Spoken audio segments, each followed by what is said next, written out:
How's it going, Twitch? My name is Skull, and on behalf of Eastasiasoft, welcome to today's stream. Today, I am continuing my playthrough of True Colors: A Date with Deception, out now on consoles. Yeah, this is a really fun visual novel that I started playing last week before? Fairly recently, and I'm glad that I get the opportunity to continue it today. So, let's go ahead and hop into it. I do not believe that Borealis will be joining us this week. So I'm all on my own. Hi, Andariah.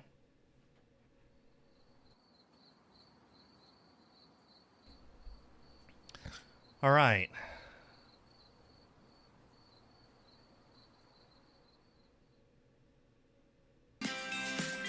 Let's go ahead and load up our previous save, which looks like this one.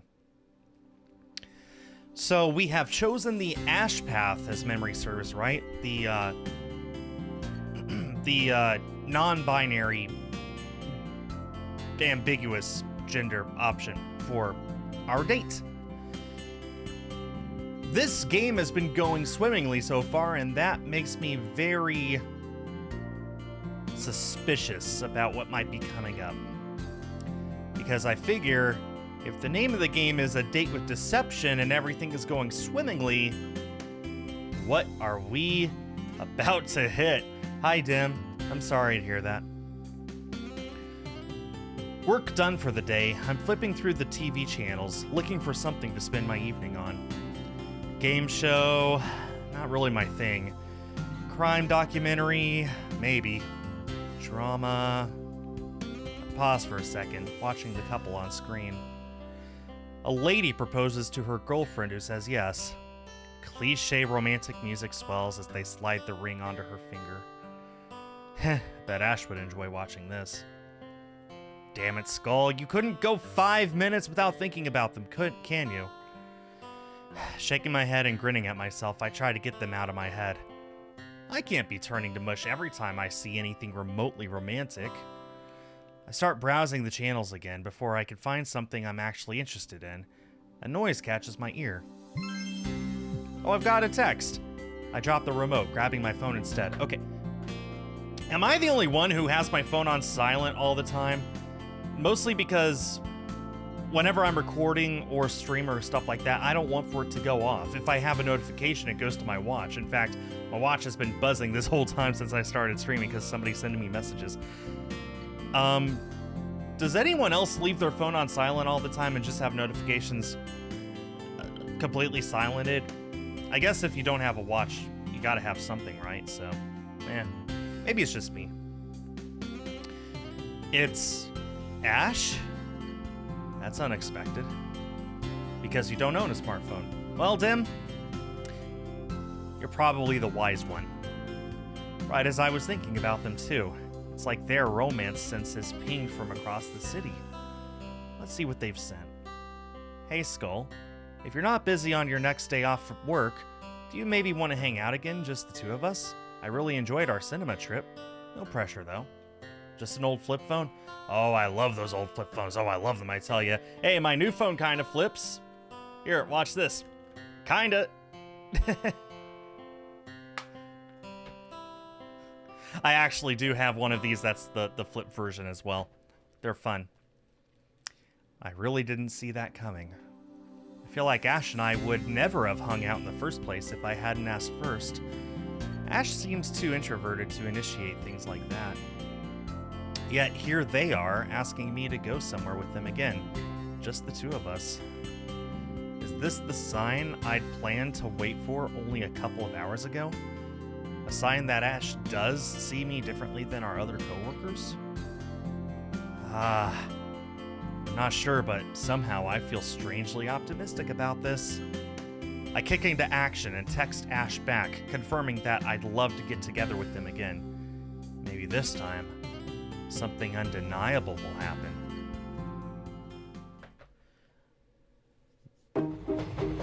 There's subtext in that, I am sure of it.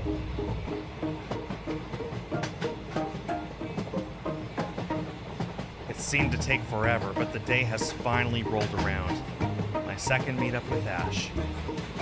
I've been looking forward to it all week, and the warm, fuzzy feeling is still zooming around in my chest as I ride the train into the city.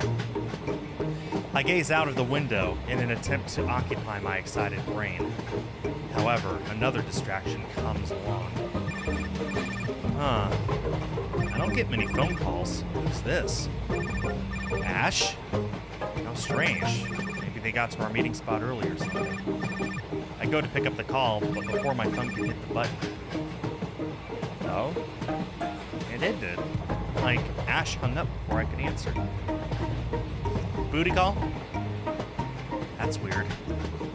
It might be my signal. I am on a train after all. Peeking ahead to make sure we're not about to go through a tunnel or anything, I called him back. It rings for a while, but no response. This is a bit bizarre. I guess all I could do is carry on making my way into town. Hopefully everything's okay. After getting off at my stop, I make my way through the crowds. We agreed to meet at the same place as last time, so we watch another movie. I stand here for a good 5 minutes, but there's no sign of Ash. Now I'm starting to worry a little. I could try to call them again, but I don't want to come across as clingy or annoying. I'm just curious as to why they called me in the first place and then apparently changed their mind. I hope nothing bad has happened.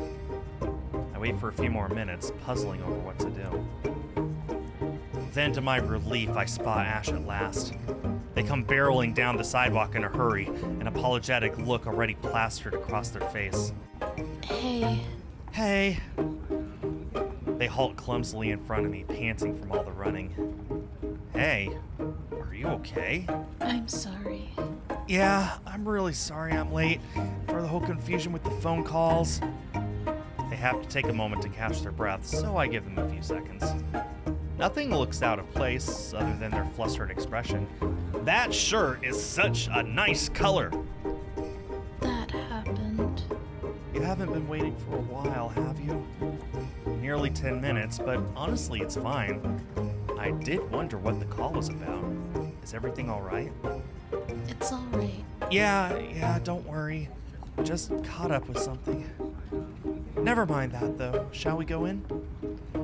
They gesture towards the entertainment complex behind us, but I hesitate. I don't want Ash to just brush off their problems if something's bothering them. Are you sure you're okay? You seem a bit off balance. They freeze for a second with a guilty look as though they've been found out. Yeah, you're right. You're right. Sorry, there was something on my mind before I came here, and it really threw me off. I don't want to ruin the date, though. We should head to the cinema. We might miss the start of something we want to see. It would be inconvenient, but I think Ash's well-being is more important than that. Hey, don't squash your feelings. If you're not up to going to the cinema right now, I understand. Do you want to talk about whatever's going on?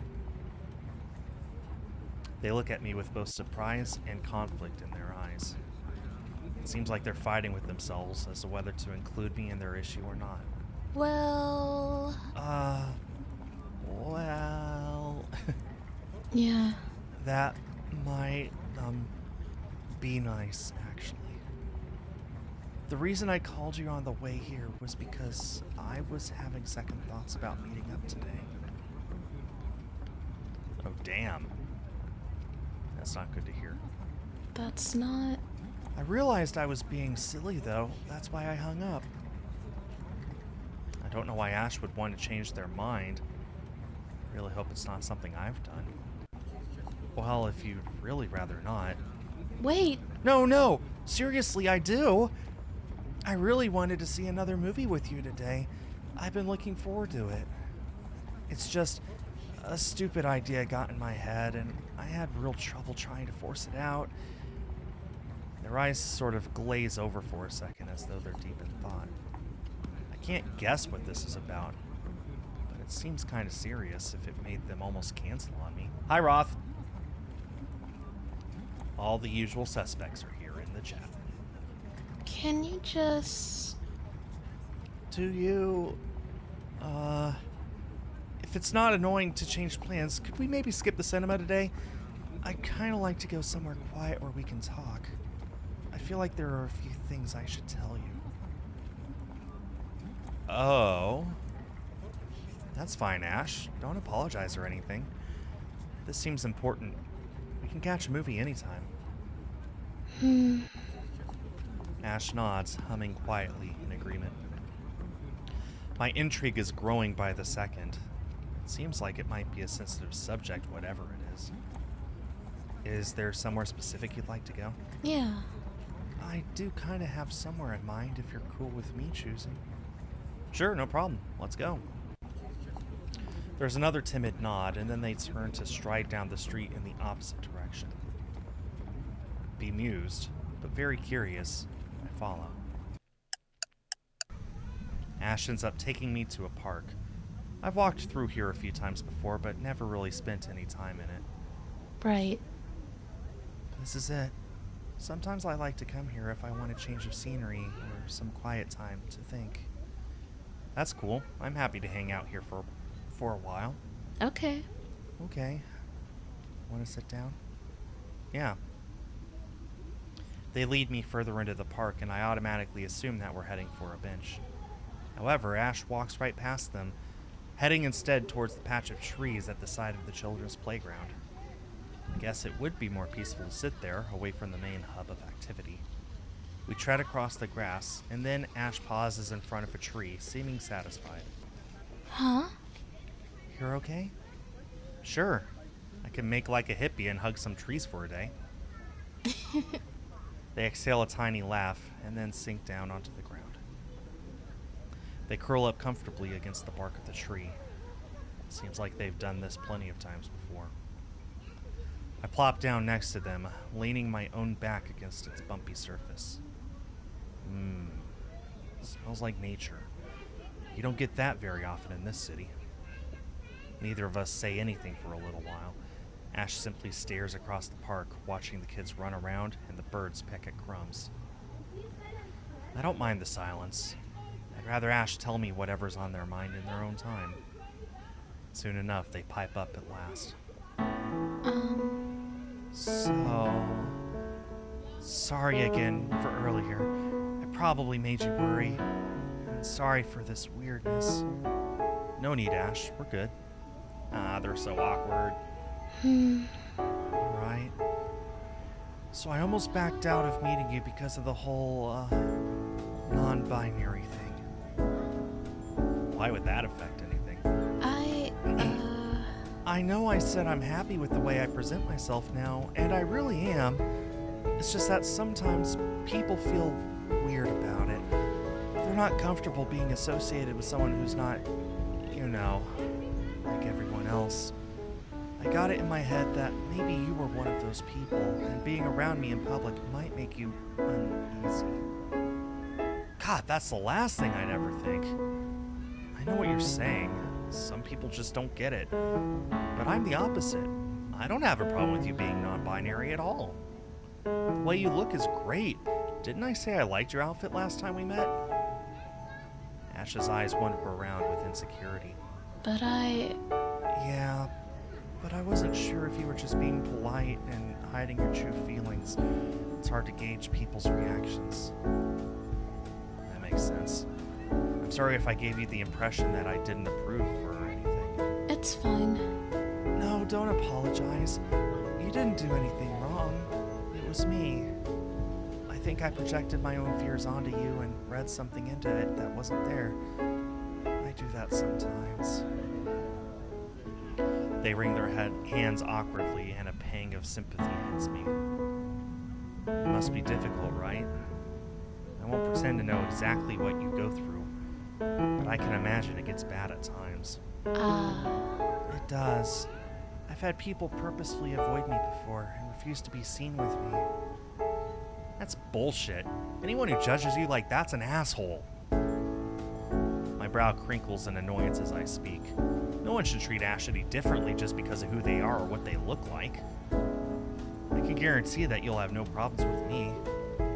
I genuinely like the way you are, and I'd never be ashamed to be associated with you. We're all good. meet my eyes, relaxing a little. Thanks a lot. Thanks, Skull. I won't question anything like that with you again. I think I already knew you were fine with it deep down. My self-esteem just sometimes takes a blow when I worry. That's pretty understandable. There's a moment of quiet between us.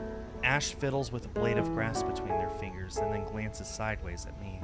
You know... Also, I figured that since we're having this conversation, I should tell you a few things about myself. Just so that I make a bit more sense to you if you get what I mean. Sure, if that's what you want to do. I'm all ears. They nod, gearing themselves up to talk. I feel as though this is going to be a bit intense, but if Ash thinks that sharing some of their personal stuff would improve the understanding between us, then I'm happy to hear it. If you want the truth. Okay. So I was born female, a girl, I guess, but I never really identified with it. Especially when puberty kicked in. I started really hating the fact that I had a female body. I felt stuck in it, you know? Trapped. Well, there is one thing that girls go through in puberty that guys don't, that I can't say I blame them for hating that. Besides, everyone has all these expectations of you to be feminine and dress a certain way and all that stuff. There's so much pressure to conform to traditional gender norms. Their eyebrows sink into an irritated look. That's not... I never wanted any of that. I didn't want to be female, or even male, really. I just wanted to be nothing in particular. Neither here nor there. Just a being, not a sex. I think a lot of people feel that way, especially in this day and age, where exploring your gender identity is much more encouraged and supported. Knowing this background information definitely makes Ash's preferences and the way they present themselves seem very natural now. Of course, my parents assumed I was just going through a tomboy phase and that I'd grow out of it.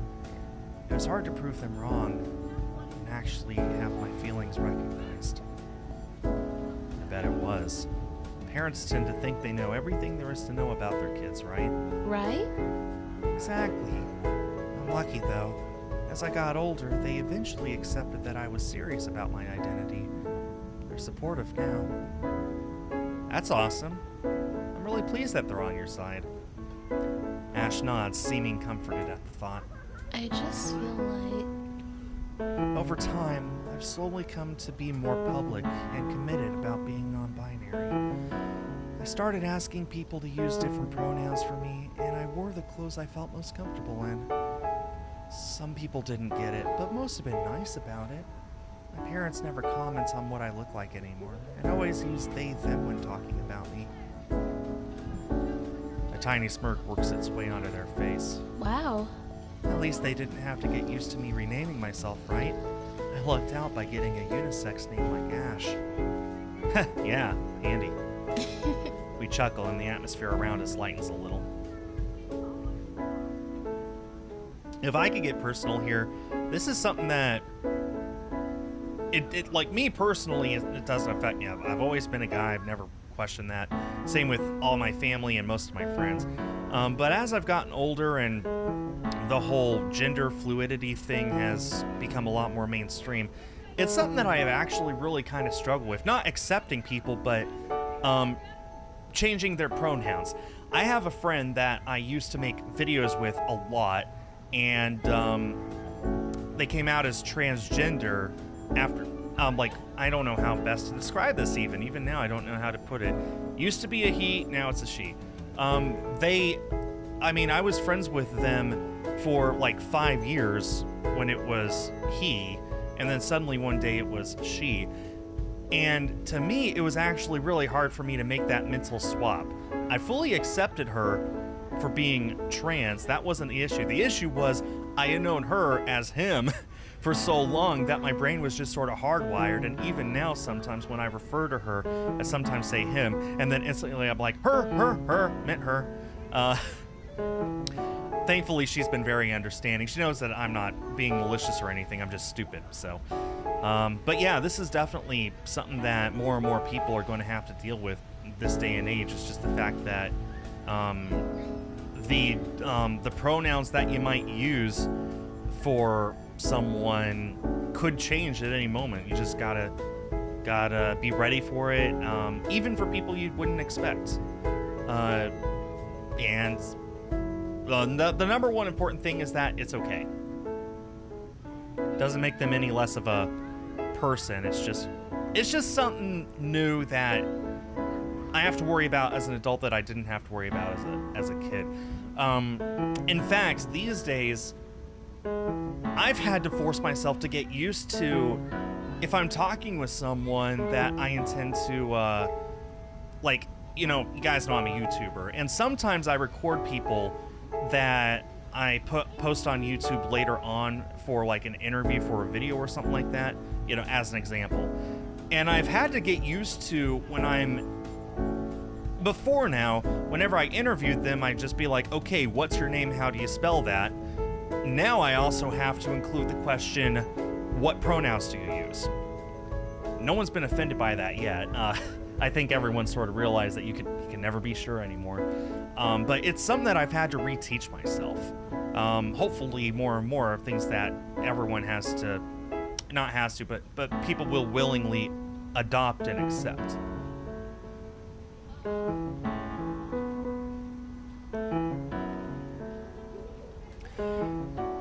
This is a current issue that we didn't really have to deal with before. And maybe it's permanent, maybe it's a phase, I don't know. I don't care. I'm gonna do whatever I can to make everyone as comfortable as they can be, pretty much.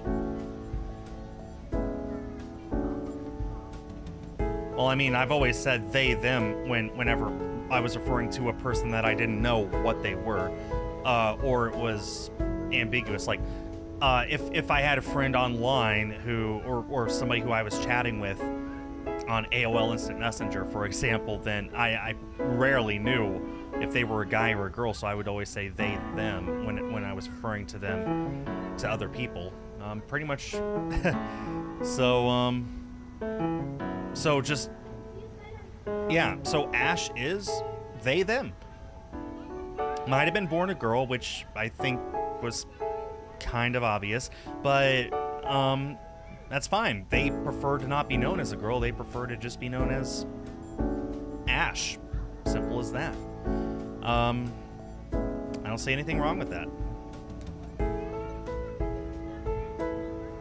If it makes them happier and it doesn't make my life worse, then who cares? Ash falls silent for a moment, gazing across the park again. I find myself stealing glances at them. Now that I know their struggle, I appreciate them even more than I already did. They seem like a fragile person, but they're actually pretty strong if this is what they've dealt with. Sneakily looking at their figure, I feel a sense of revelation knowing that they were born female. I also can't help but notice, not in a perverted way, that they didn't seem to have much of a chest. I guess they must use a binder to make it less noticeable, right? Gosh, Ash goes through a lot every day just to feel like who they're supposed to be. It's quite special that they're sharing this vulnerability with me. Ash zones back into the moment, looking at me again. Yeah. Do you ever get an itch on your nose right when you're in the middle of being broadcast to a few hundred people all at once? That's so embarrassing. Ugh. But yeah, I feel a lot more comfortable about myself now. I don't care as much what people think of me. Just occasionally, I get a bit paranoid, I guess. Sometimes people are nice to begin with, but then get weirded out by me later on. I didn't want the same thing to happen with you.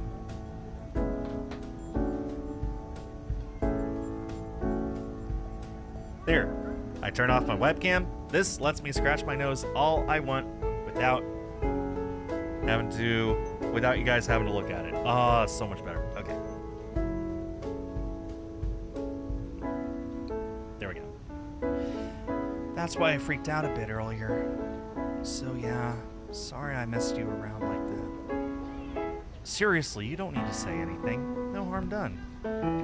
I kind of want to thank you for telling me all of that just now. It can't have been easy. I totally understand everything you said, and it doesn't put me off at all. Heh. Dim. The world will never know what I was doing. Sounds a lot worse than what I actually was doing. I think you're pretty amazing, honestly. You've never given up on being true to yourself despite how difficult it can get.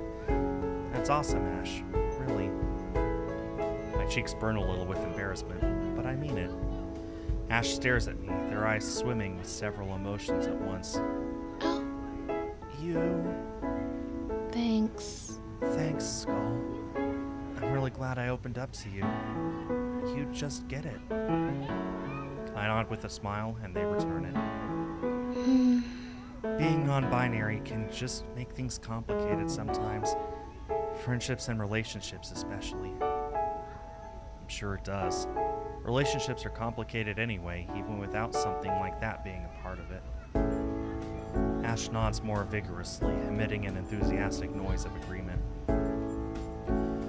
You should hear some of my dating stories. They'd probably make you feel a whole lot better about yours. I laugh darkly, and Ash cocks her head inquisitively. Really? How so? Oh, well... I guess I just haven't been with the best people. A lot of my relationships ended up with the other person leaving me. Ah. Well, that's disappointing. I feel like my mouth floods with a bitter taste as I speak. And one of them actually... fog of memories begins to fill my mind, and what I see within it isn't nice. Taking a breath, I continue, filtering out everything except what I want Ash to know. They cheated on me. It was a real punch to the gut when I found out. No way. What she said, what they said. See, that's what I'm talking about. Like, it's what they said. Perfect example. I'm trying, guys. I'm really trying. I slip up way too often, though. Ash's mouth falls open in shock, and their face is suddenly sympathetic. That's not cool. That's awful. Yeah. Well, it wasn't exactly fun. But to be honest, I've had an ex go one worse than that. For real? Worse than cheating? What happened? My last ex was someone I thought I was going to spend the rest of my life with. We were really in it for the long run. Well, I was anyway. I was serious about her, but I guess she didn't see me the same way after all. My stomach clenches as I recall it. She ended up serving me the papers, and that was that. Single again. Lost everything I'd been planning for with her.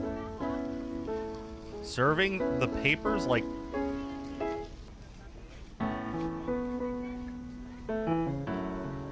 a restraining order?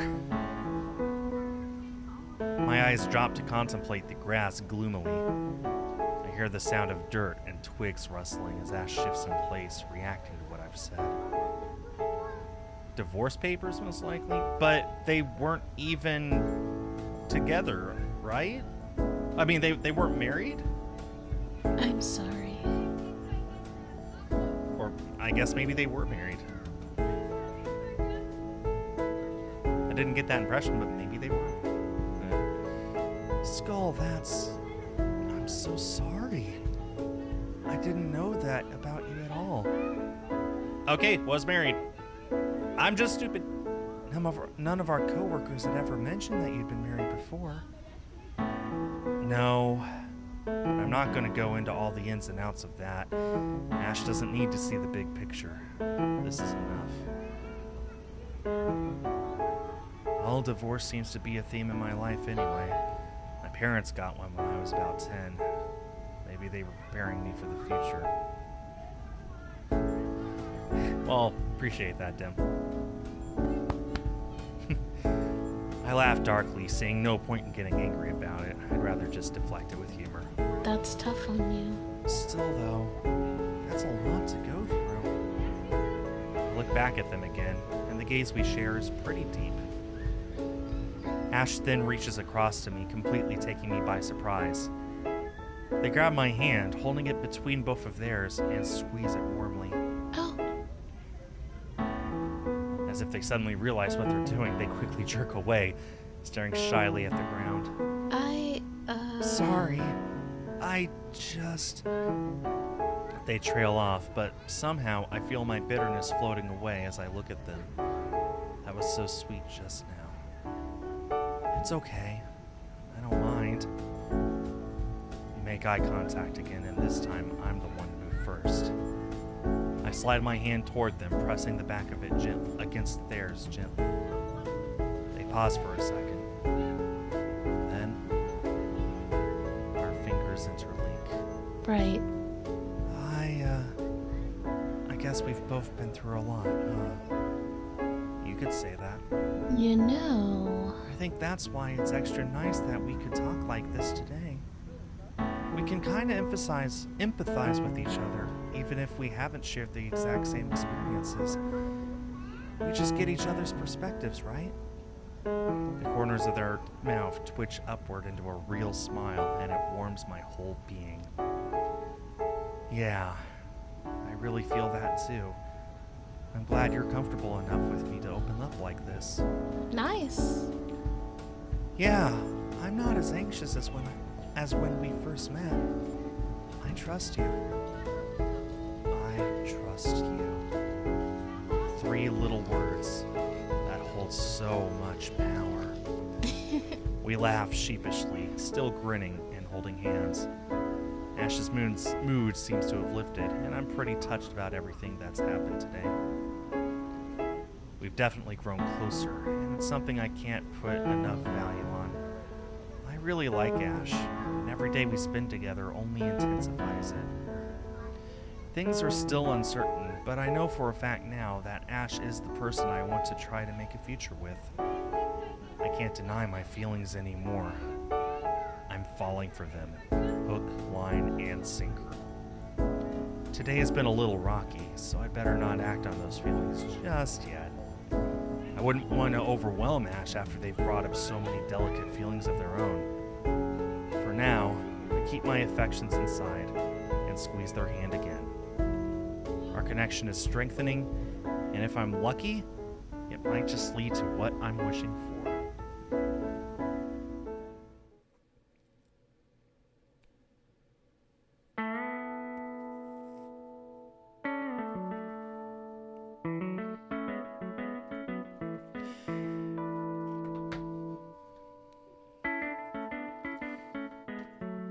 It's so warm. I have this little desk fan. I try and leave it off as much as I can whenever I stream because it blows right into the microphone. But I also I'm a big fan of not dying, especially of overheating, so yeah. Here you go, Jamie. And before you ask, yes, I did refill the printer paper after I did this. I hand him the document, smirking in victory as he rolls his eyes. Can't scold me this time. After distributing the rest of the documents to the whole floor, I head back to my section. I don't mind that the boss asked me to play delivery person today. It got me out of my desk chair for a bit. I round the corner, noticing that Brianna seems to be getting everyone's attention about something. As I get closer, I hear that she's trying to figure out a problem with our shared database. Well, The figures were fine yesterday, but now that we've all uploaded our data, it's saying that there's a discrepancy in the results. When did everyone upload their parts? No! Lydia and I did ours straight after you did, so I doubt it's ours that's causing the issue. yeah. Yeah, I remember yours being in there before it went wrong. Malik, what about you? I did mine 2 days ago. So if it's only today that it's messed up, then it's not mine either. I approach the group and we start trying to riddle it out together. I uploaded mine yesterday. That only leaves Ash. Ash perks up at the sound of their name, looking a little worried. Yeah. Yeah, I did mine about 2 hours ago, something like that. Did I program it wrong? Maybe. It makes sense, since you were the last to edit the database. Oh. Oh, sorry. I'll correct it right now if you can point out where the problem is. I'll take a look if you want. I'm sure it's something really small. We'll fix it easy. Thanks. Thanks, Skull. We might just need a refresher on how it's done. Brianna smiles sweetly, but Ash and I tense up, having noticed the elephant in the room at the exact same time. Brianna just called Ash she. That's not the pronoun they prefer. I glance at Ash. As I expected, they duck their heads slightly in disappointment, and a frown forms on their face. They mask it quickly, though, straightening up and acting as though it hadn't happened. Brianna continues to regard us casually, completely unaware of her mistake. Oh, okay. Yeah, a refresher would be good. Brianna nods, and I feel my chest clench a little, seeing that Ash doesn't have the guts to stand up for themselves and correct her. They're shy, so I get it, but they still deserve to be addressed in the way that they're most comfortable with. They shouldn't just put up with being misgendered because they're too awkward to tell someone that they're wrong. Brianna goes to sit down at her desk, but before she can get very far, my mouth flies open, almost of its own accord. Brianna. Yeah? Yes? I glance at Ash, hoping that they won't feel too self-conscious about this. Ash actually prefers to be called they, not she. Brianna's eyebrows shoot up in surprise, and her gaze wavers between the two of us. Ash is also stuck in place, looking slightly nervous. Oh, really? Oh, don't worry about it. You didn't do it on purpose. Just thought I'd let you know. Hey, it's fine. No, I appreciate that. She faces Ash properly, pressing her hands to her chest with an apologetic look. Sorry. I'm so sorry, Ash. I didn't realize. I shouldn't have just assumed. No stress. No, it's okay. Thanks for not being weird about it. Don't worry. Of course not. Everyone's gender identity should be respected. I won't make that mistake again. Sure. It's cool. Thanks. The three of us glance around the room, realizing that everyone else has been watching the conversation with interest. Yeah? Did everyone hear that? Ash is a they. Log that in your brains. We're a supportive gang in this office. No misgendering here. He smiles warmly at Ash.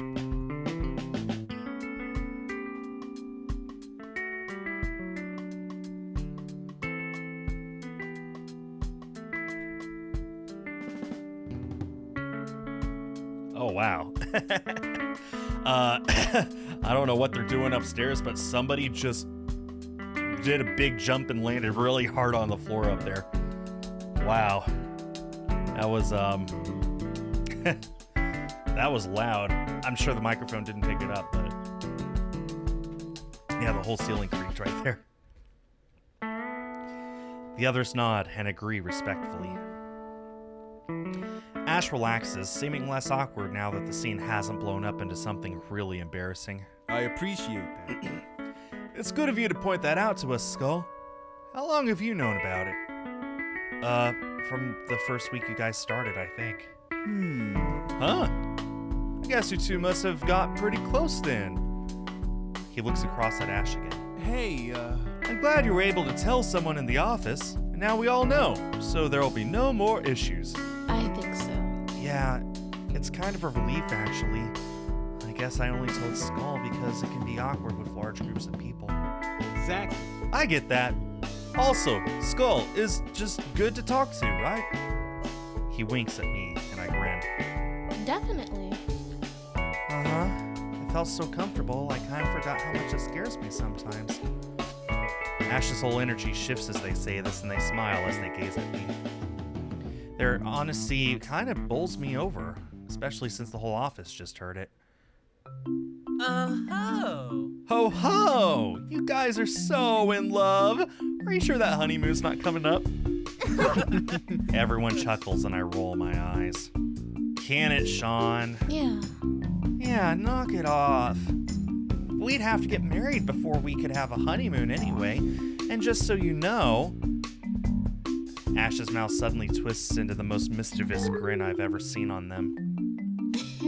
Everyone's invited to the wedding except you. Our coworkers roar with laughter. Ash is the last person in the office that anyone would expect to put Sean in his place. It's so uncharacteristic, yet brilliant at the same time. Aww. Wow, thanks, guys. I guess I won't offer to be best man after all. He takes the jab like a pro and then slinks back to his desk. Taking it as a signal that we should all get back to work, everyone puts their attention back onto their screens. Ash catches my eye for a second. Thanks a lot. Thanks for the whole pronouns backup.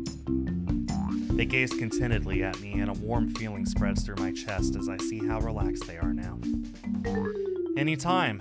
Let me just finish what I was doing, and then I'll come over and look at that database with you. Sure. What they said. I almost did it again. I caught myself that time. They sit back down, and I head across to my own desk to do the same. I try to wrap up the task I have open on my computer, but my mind keeps replaying what just happened over and over, distracting me.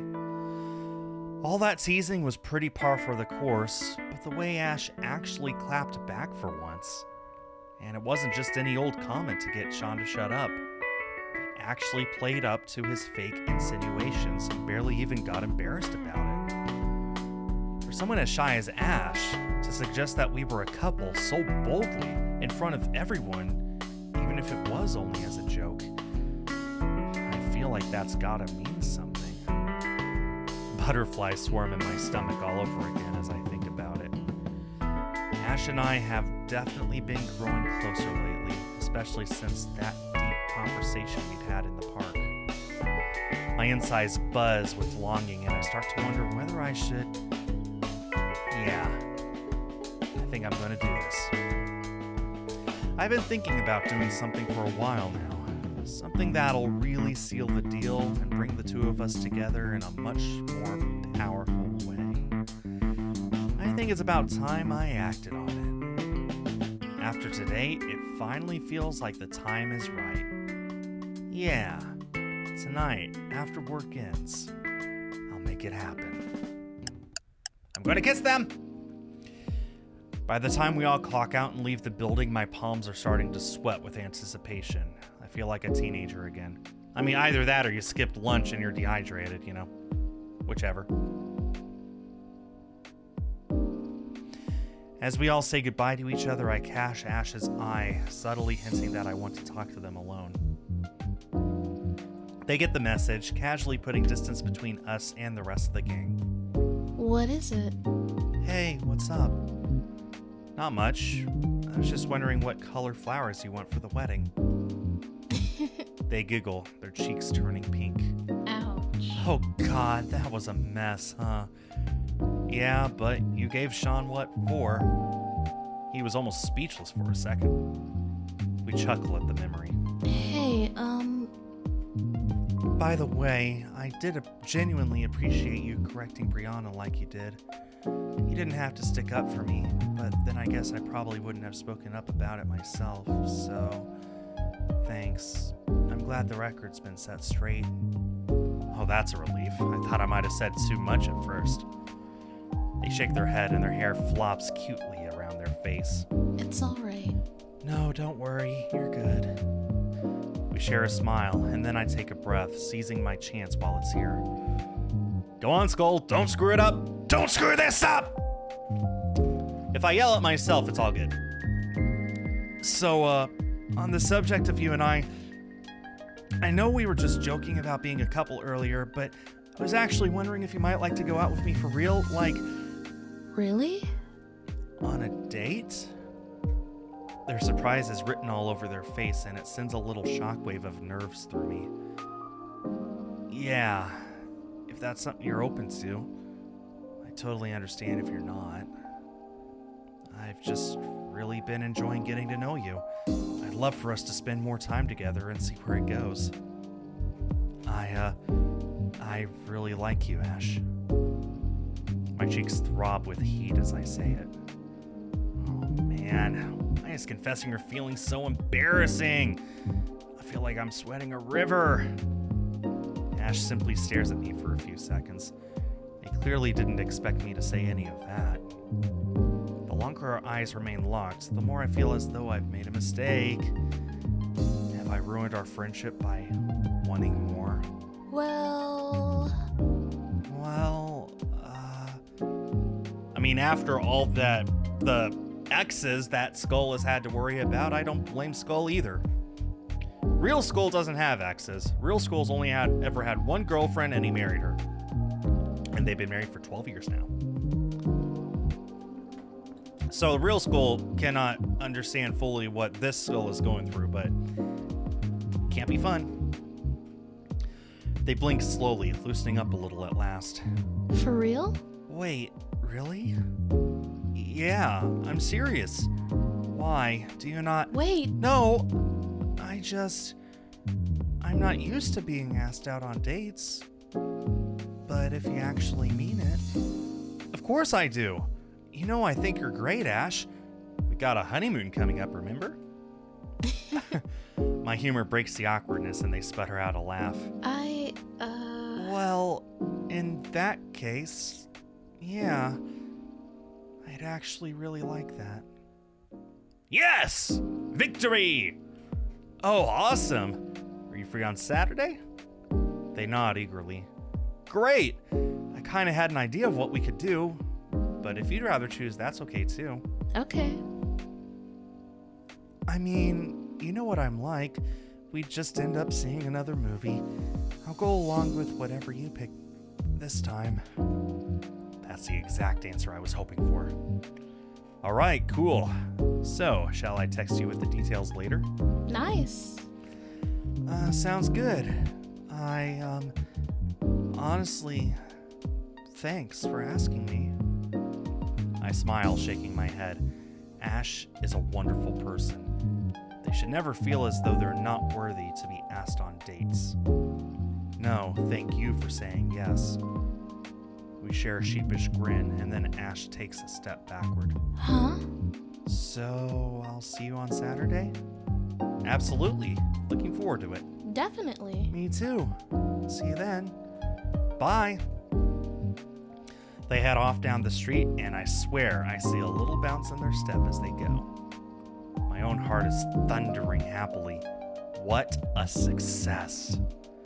Now that I'm alone, I feel a sense of euphoria start to rise within me.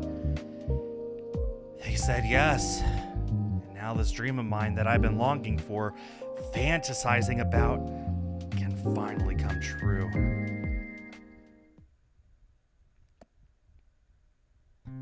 Really? What makes this different from all the other dates that we've been on? Wallet, keys, ID card. Holy cow, look at that ancient PC. What a nugget. Got a giant stand up like a Windows 2000, maybe even a 98. Got a big boombox stereo here, man. I wish I had Skull stuff. I mentally tick off everything I need to take with me, checking that I definitely picked them up. Then I dash to the mirror, analyzing my clothing and giving my hair another quick brush. This is probably the most exciting Saturday I've had for a long time. Hey, tomorrow's Saturday. I get to take Ash out on a date, and I've crafted it as perfectly as possible. I spent ages looking online for something special for us to do, something that Ash will really resonate with. I feel pretty good about what I've decided. Once we're done with the main event, I have something even more memorable planned. Speaking of which, I better make sure I've got everything in order. I open the cupboard by the window, checking its contents. Yep, it's set up just right. Hopefully this will make the evening end with a real threat. Treats! Not threat, that says treats. And with a real treat. I'm still confused about the name of the game. True Colors, a date with deception. Why are things going so well if it's going to end horribly. I don't trust anything coming up. It's going to be great. They definitely won't see this coming. Plus, tomorrow's Sunday, so it's not like we have to be sensible and cut the night short to make sure we're not tired at work. We can enjoy the whole evening together. My insides fizz with anticipation as I start picturing all the amazing things that might happen. Oh, this is a kid's show. I do need better glasses, as a matter of fact. I really do. Then I force myself to snap out of it. Time to head out to meet Ash. Satisfied that I have everything I need, I take a big, nervous breath and head out.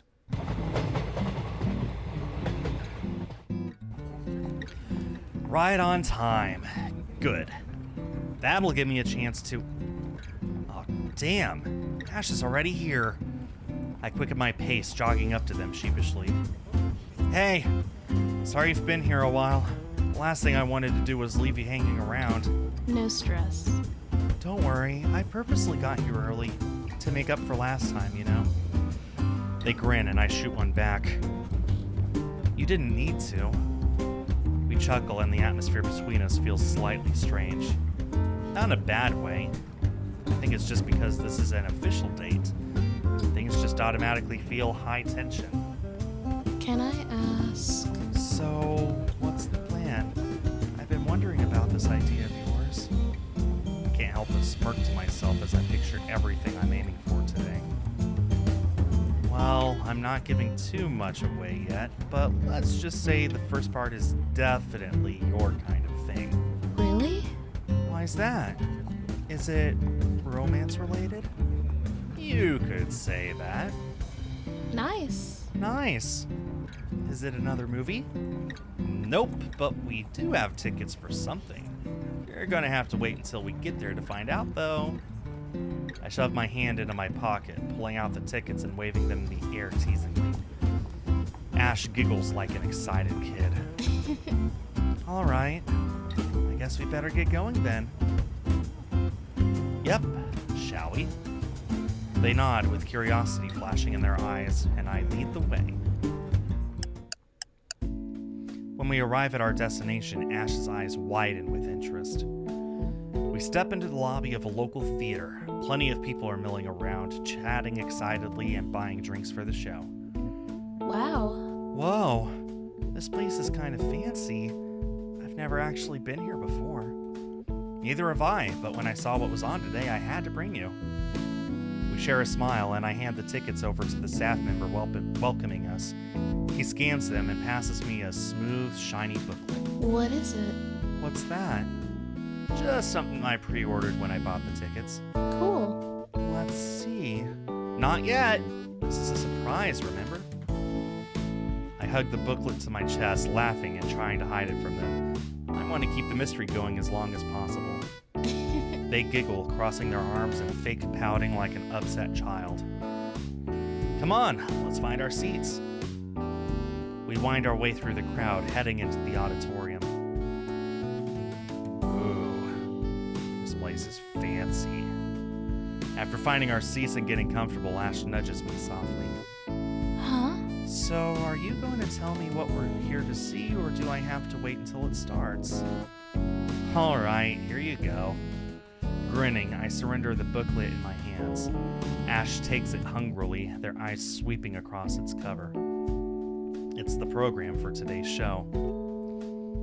It has lots of information about the production, as well as some glossy, high-quality pictures of various onstage and behind-the-scenes moments. When Ash reads the title, their lips part in surprise. Oh, okay. Oh, this is that really popular play that I keep seeing advertised everywhere. It's meant to be a really touching love story. Yep, I thought it'd be the sort of thing you'd enjoy.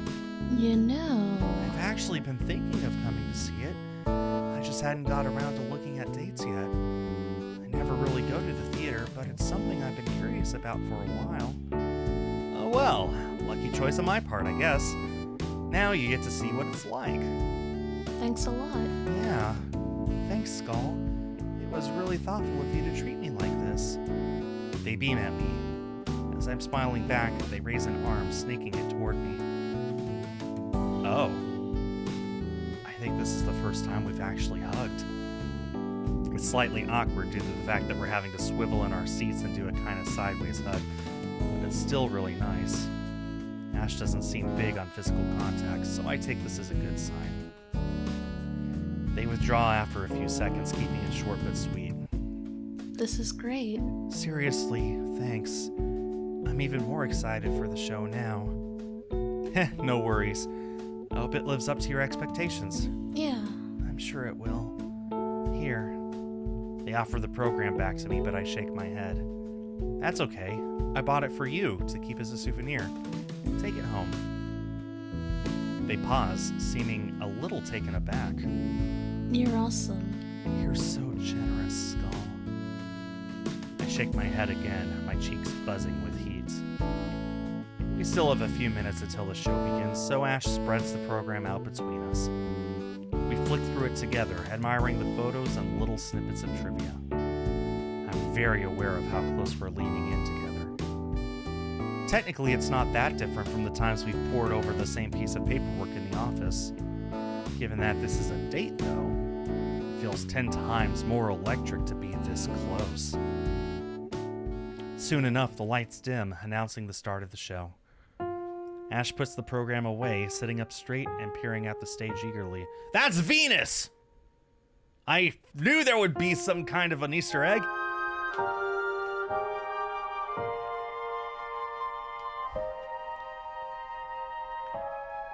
That's Venus from the planets. I knew there would be something. Let's just sit back and listen to this for a second.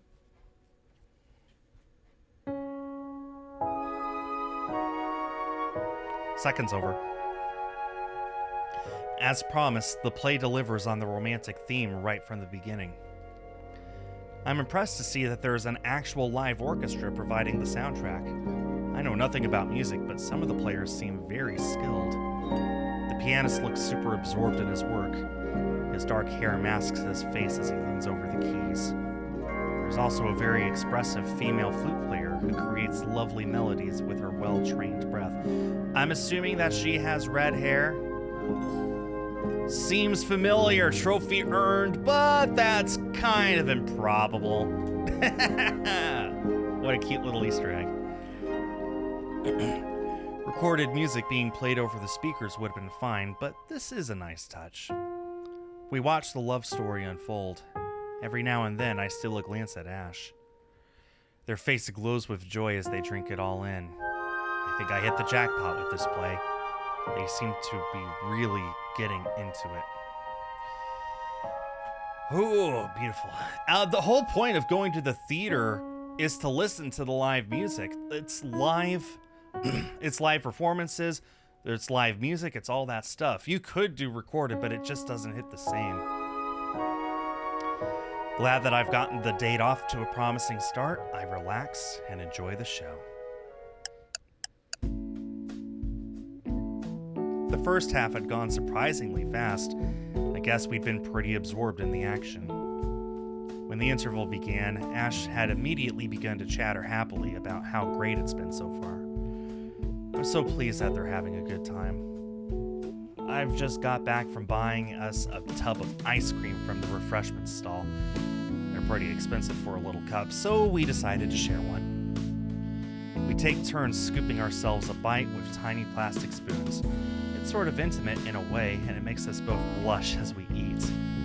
Wow. I can't wait for the second half. I feel like I might get addicted to watching plays now.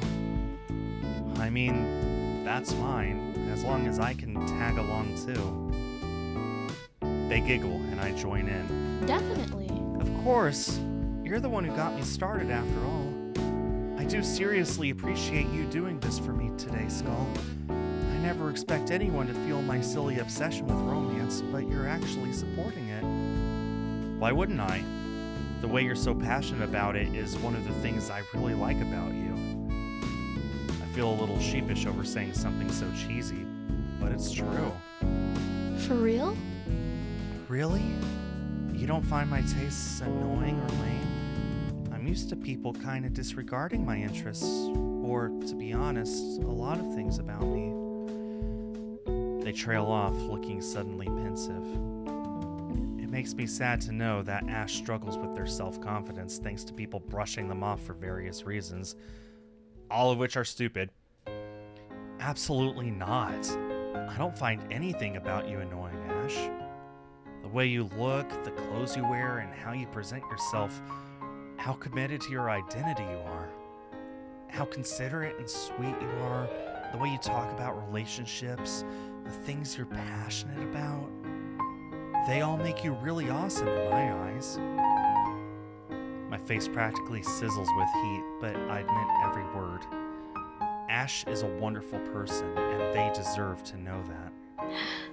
They gasp quietly, seeming very touched, but there's still a hint of disbelief there. Honestly, anyone would be lucky to have you as their partner. I should probably take a leaf out of your book, actually. Incorporate some more romance into my life. My previous relationships clearly failed due to my inability to sweep people off their feet. I chuckle at myself, and Ash appreciates the humor. No way. I don't know. Bringing someone to a theater to see a play in their favorite genre is quite romantic, isn't it? I guess so.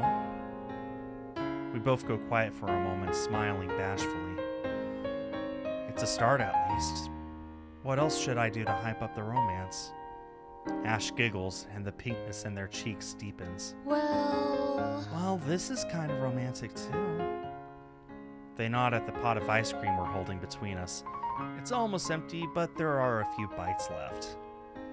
Oh, true. I should probably be all cliche and do this, right? Trying not to laugh, I scoop up a heap of ice cream and hold it out to Ash, suggesting that I want to feed it to them. An airy giggle escapes them, and then they open their mouth expectantly. Wow, we're actually going full rom-com with this. I lower the spoon into their mouth.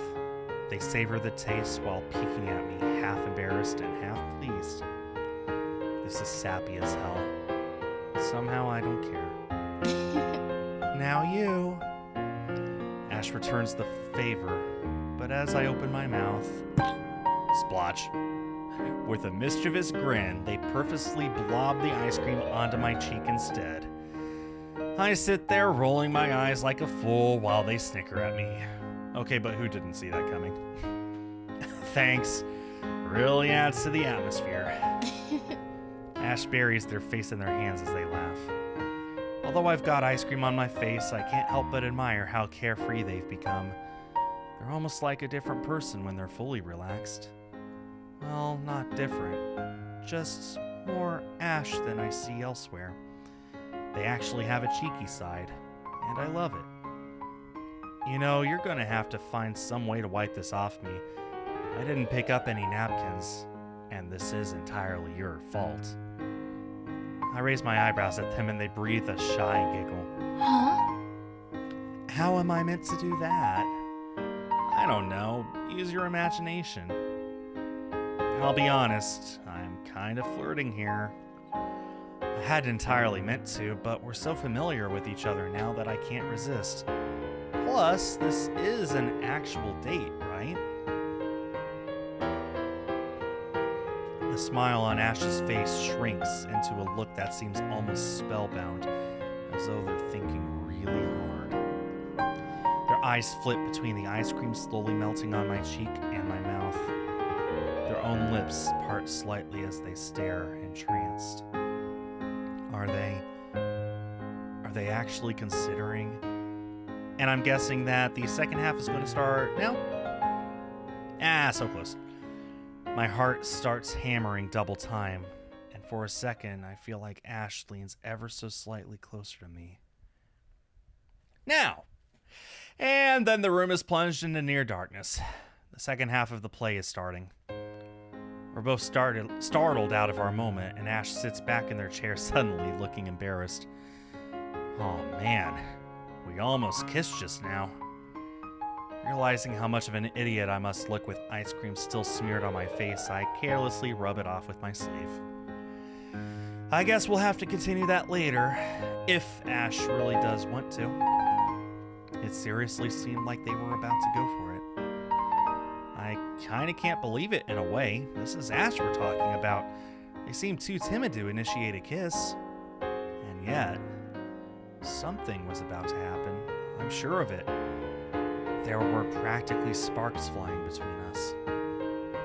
Well, the play's starting again now, so I'll have to squash that thought until it's over. It's gonna be hard to concentrate, but I'll do my best. I watch the actors begin the next scene, but then I get that prickly feeling you get when you can tell that someone is looking at you. Glancing to my side, I see that Ash is indeed gazing at me. You okay? They don't respond, looking almost distressed for a second. I feel like it's kind of wrong with me, but I can't help but notice how attractive they look right now. Their eyes are locked onto mine with such intensity, like deep pools of ocean inviting me to dive in. For a few seconds, we remain almost frozen in time. Then they shake their head with a heavy breath and launch themselves towards me. Tastes like ice cream! First kiss with Ash. Yay! Well then. People directly behind us are getting an extra show.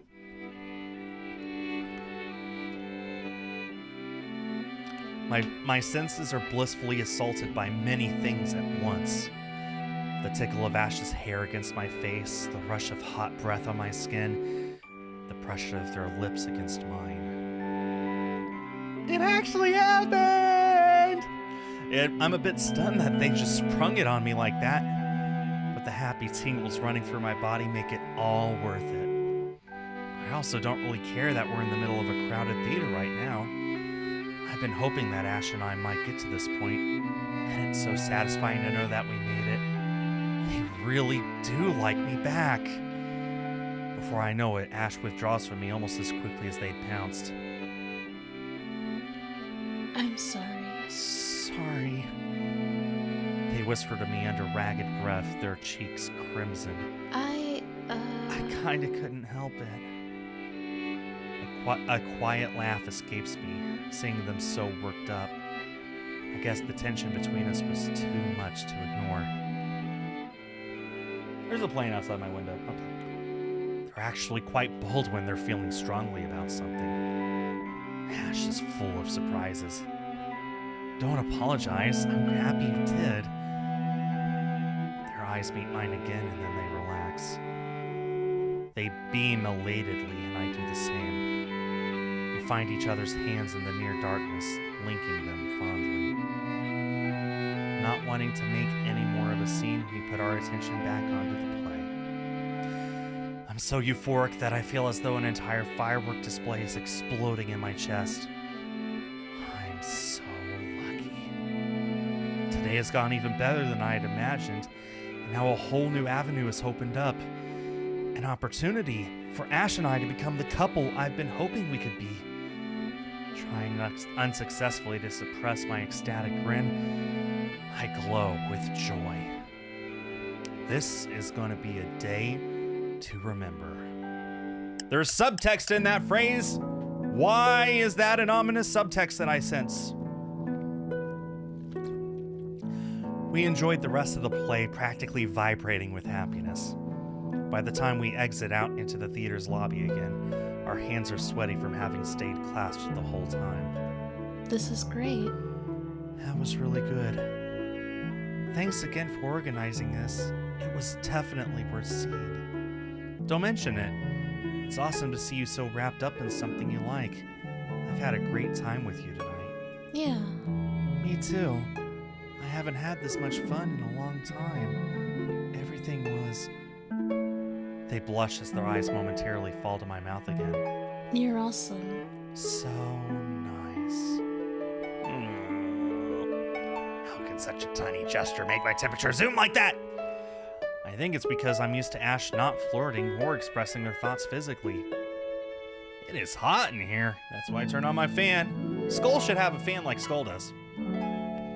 Well, I'll walk you to the train station if you want to head home. Oh, yeah. I guess so. They look a little disappointed, and I'm secretly psyched. I don't want to say goodbye just yet either. My plans for tonight are almost complete, but not quite. Unless you fancy coming back to mine for a bit. You totally don't have to. I just thought we could maybe have a drink and toast to a great night. We can keep the romance theme going too. I'll bust out the scented candles and dreamy music.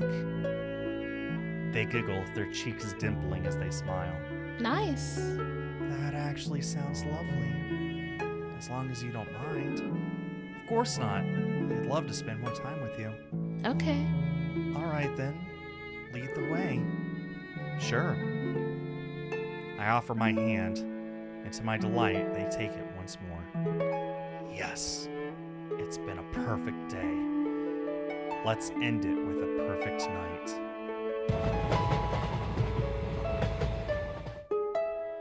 After a short train ride, we make it back to my apartment. The sun is completely set by now, so I draw the curtains. The lounge is more private and cozy that way. Ash loiters awkwardly in the doorway, seeming a bit embarrassed. Hey, don't be shy. Make yourself at home. Want to sit down? I've got a bottle of wine for that drink. Thankfully, they loosen up, nodding quietly. While they get comfy, I pop into the kitchen and grab the wine, along with a couple of glasses. I hope they like what I've chosen. Here we go. I pour us both a glass, and then as promised, I actually light some candles for extra ambiance. Ash laughs as I wink at them, darting across the room to flick the main lights off. There, have I set the scene well? Definitely. Definitely. You're scoring big romance points here. We chuckle, clinking our glasses together and taking a drink. It's so nice to have Ash here where we can continue that blossoming relationship without interruptions. It's exactly what I was aiming for. I feel like this is the right moment to lay my cards on the table. So, about tonight, I want to be honest with you, Ash. I've loved getting to know you, and this date has opened my eyes even more to how amazing you are. I feel my face redden. I'd really like to see where our relationship can go, if you feel the same. You're a brilliant person, Ash. I want you in my life as more than just a coworker or a friend. That spellbound look overwhelms Ash again. Skull, I do feel the same. I'm not good at speaking my mind sometimes, but I haven't felt this connected with anyone for quite a while. I really like you. Now we're both blushing. You really shocked me with that kiss in the theater. I say this with a grin and Ash's tension melts. Right? I shocked myself with it. But yeah, I just felt like I had to. I didn't want to deny my feelings anymore. Well, there's no need to keep denying them if you don't want to. Especially not now we're here.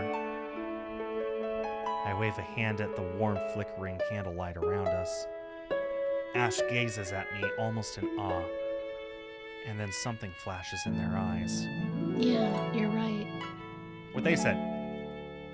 They set their glass down on the table, drawing closer to me. When our lips touch this time, it's not quite as shy. I let Ash take the lead, making sure that they're comfortable. I want them to feel entirely safe with me. The kiss is surprisingly deep. Now that we're alone, Ash seems to have lost some of their inhibitions. Their fingers work their way into my hair, and I hold them gently but firmly around the waist. This is blissful. Eventually we part, smiling and giggling. You're making me blush. Haven't heard that one yet. I love being with you, Skull. They beam happily at me, but then delve into their pocket to check the time on their phone. Ah. It's It's getting late, though.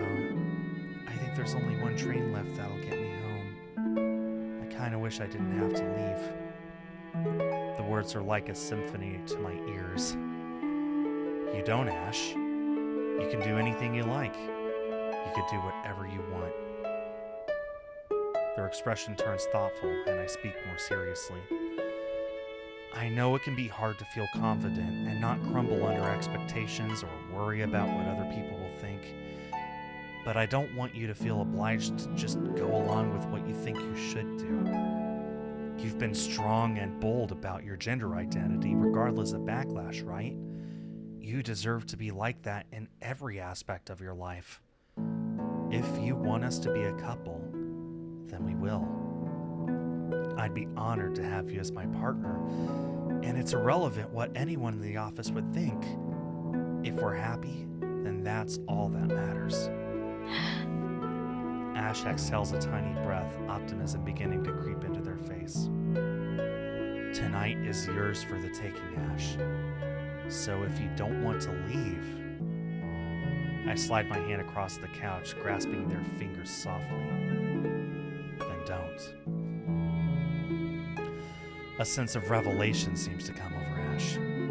They simply stare at me for a few seconds, and then a smile begins to form. Oh, You? yeah. Yeah. You're right. Then I'll stay, if that's okay. Okay? It's a hell of a lot more than that. You bet.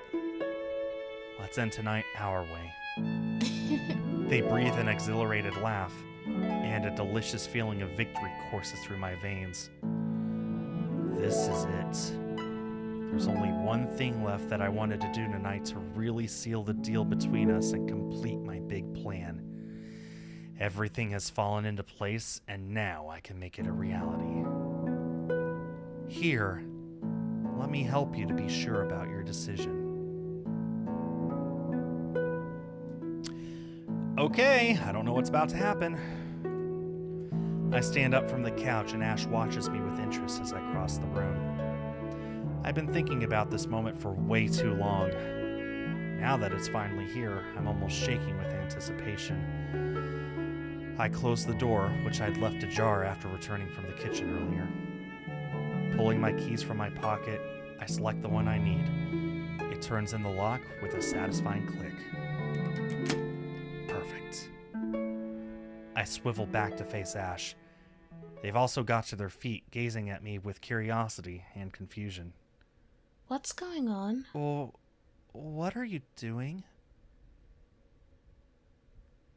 You said you didn't want to leave, so I'm supporting that choice. I'm here for you, Ash. I slide my keys back into my pocket with a hungry grin. You don't need to go anywhere.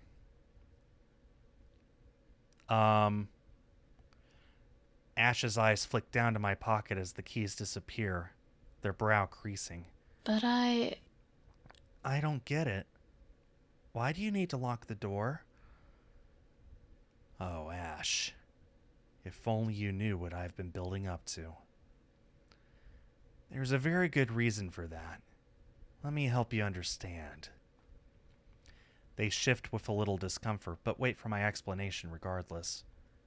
Taking a slow, deep breath, I allow my innermost feelings to spill out of me.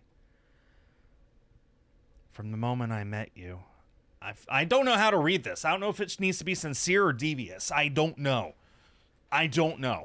Because this is making me uncomfortable. I feel like this is... I don't know. I don't know what's going to happen. From the moment I met you, I felt really drawn to you. I wasn't sure what it was at first, but I realized pretty quickly that I was falling for you. You're just the kind of person I've always wanted to be with. You're passionate, kind, sweet, and gentle. The way you talk about relationships and cherishing the one you love is just... I can't describe how deeply it touches me. You're wonderful, Ash, and I want to create a future with you. My previous relationships have hurt me a lot, but with you, I think I can make all of that disappear.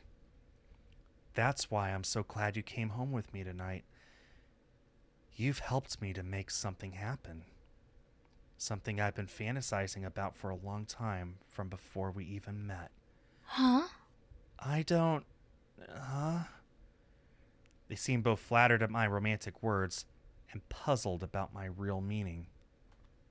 Well, if you really want to know, I think my parents' divorce was the catalyst. We never exactly had a loving household, but after they split, it got way worse. I didn't want to say this before, but when this skull was saying how they have a lot of exes, including one who like divorced them and every single one of them left Skull, that felt like a red flag to me. I wonder if this is where we're going to get something, if we're going to figure out the real reason. And the music isn't helping. It felt like neither of them really wanted me. They kept passing me back and forth between them, and I bounced from house to house, never feeling at home anywhere. Makes you feel so worthless when you're constantly pushed onto someone else only for them to throw you right back a week or two later. I swallowed bitterly, resenting them for being so thoughtless toward their only child.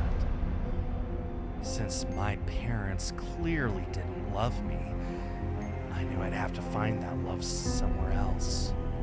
I knew that if I could just find a romantic partner who would treat me right, I'd be okay. Maybe I was too eager, but I tried so hard, snatching at any opportunity for love that I could find. I've been in quite a few relationships, and with each one, I prayed that I'd found the one that'd give me what I needed. Of course, that didn't exactly happen the way I wanted it to. I feel my anger begin to rise up within me darkly. Ash stands like a statue in the dim light, completely transfixed on me. People are so fickle, Ash, and they're liars.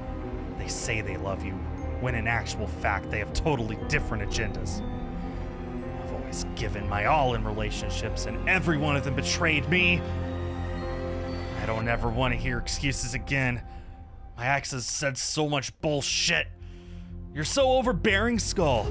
You never let me do what I want. You're manipulative. No matter how much I bared my soul to them, that's all I'd get in response. I mean, what was I supposed to do? Of course I had to start setting rules, monitoring their friends, taking away their phones. I had to keep them tethered to me, otherwise they'd just leave. I start to feel panicky as I remember it all. And yet they still found a way to ditch me. I followed them secretly. I boxed them in socially. I bent their lives to my will for their own good, for our future. But they threw it back in my face. I feel like I'm speaking on fast forward, the hurt pouring out of me. The more I say, the more nervous Ash becomes. The kicker was the girl who cheated. It doesn't get much more disrespectful than that, does it? She told me weeks before that she wanted nothing to do with me anymore. But of course I didn't listen. Just empty words. She can't have meant it. And then I'm walking through town and I see her holding hands with some jackass. Thought she'd have the best of both worlds, did she? I couldn't believe it. I curl my fists angrily. But before I can carry on, Ash suddenly pipes up. Her voice is high and childlike with anxiety, but it cuts through the hush of the room. Wait, You took your ex's phones away and made rules for them? And that girl, she left you, but you attacked her because you found someone else? Their eyes widen with a hint of fear. that's not... That's not right, Skull. Of course it was! She was mine! I spit the words more harshly than I'd meant to, and Ash flinches. How do I back up? Whoops. I'm past caring now. My body is pulsing with rage. I don't think you... Hang on. If that's how you reacted to a breakup, then what did you do after that last girl divorced you? Ah, yes. that old deception. You really made your own assumptions on that one, didn't you? The papers were absolutely protection papers. They were, what's the word?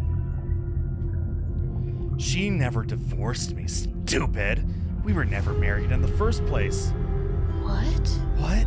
She served you the papers. You told me that when we were in the park. My amusement wilts at this reminder. Yes, very complicated papers.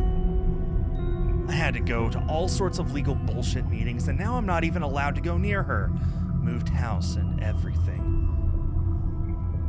My resentment festers like a wound. Ash stiffens, taking a tiny step backward. Hold on. So it's What? a restraining order. The words come out in barely more than a whisper. I called it first, Tim. That's the legal term for it. I can think of plenty more fitting ways to describe it. The fiery breath huffs out of me. It was not stalking.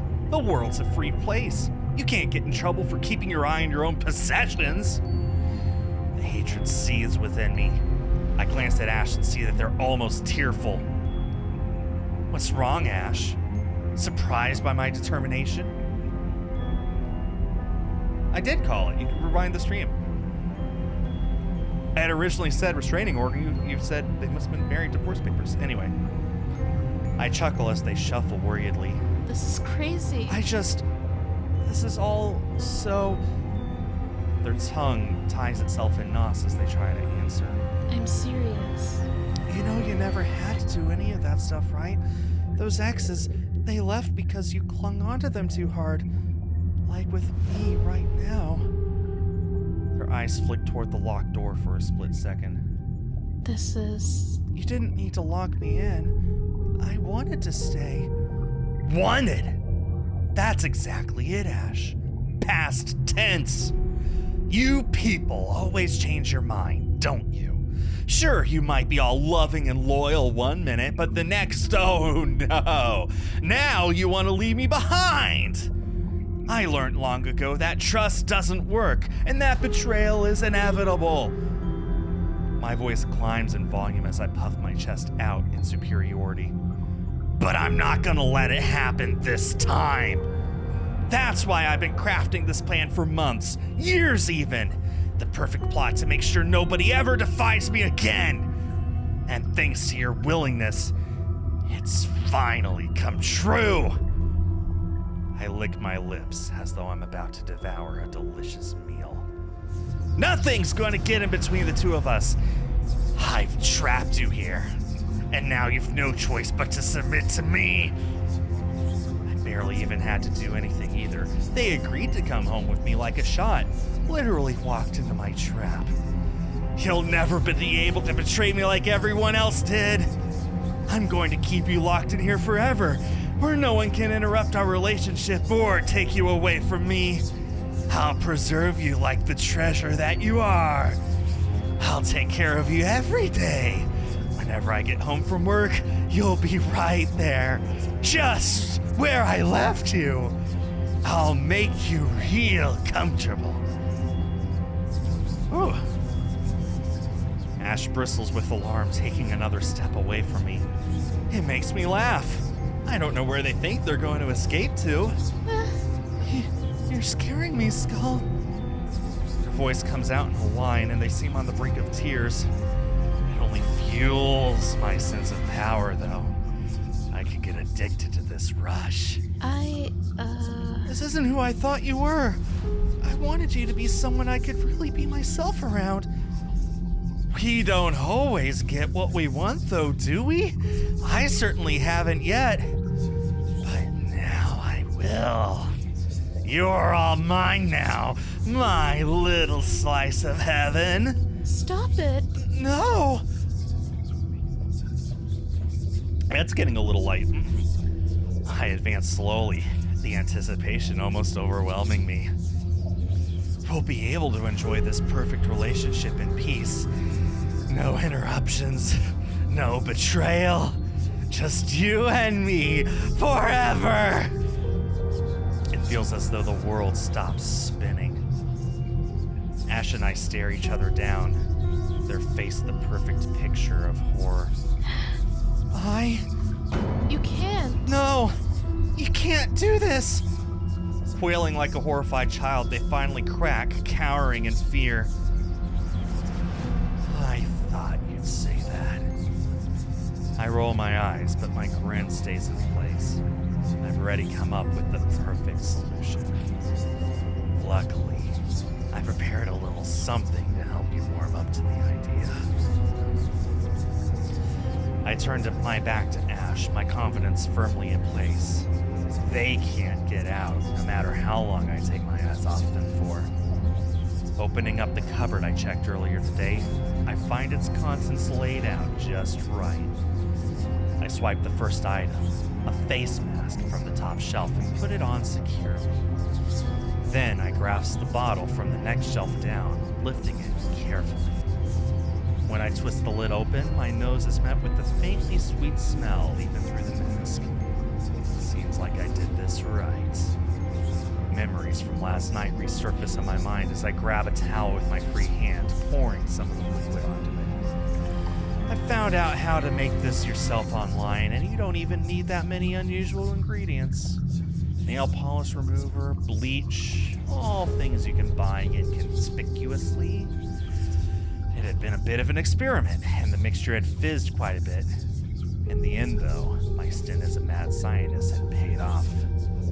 I put the bottle back down and turned to face Ash with the now wet cloth firmly in my hand. Immediately, their eyes land upon it. Huh? What's that? For some reason, I start to giggle in response. I feel so powerful in this moment that I'm almost drunk on it. What do you think it is? It smells lovely, doesn't it? Would you like a closer sniff? I take slow, purposeful strides across the room towards them. As the scent hits their nose, their whole body begins to shake. Hold on. Is that chloroform? There's no need to panic, my sweet. You know how I feel about you. Hurting you isn't something I want to do. But if you're not ready to submit quietly, like a good little thing, then I'll have to give you something to calm you down, won't I? Ugh. I really hate this turn this game to. Ugh. The room fills with an abrasive sound of Ash's horrified breath as it gasps and sucks repeatedly. They shrink as far away from me as is physically possible, whimpering and goggling at me with terror. Just come here. I croon the words in a whisper, reaching gently for Ash's arm. Everything's going to be all right. The tower in my hand drips a single drop of homemade chloroform onto the wooden floor between us.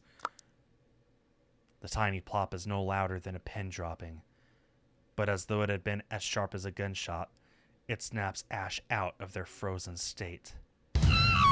No! Smells sweet, but it ain't roses. Summoning some courage from somewhere, they recoil backward and try to dart around me. Furious, I lunge at them, managing to catch them by the wrist. How dare they reject me like this? I won't have it!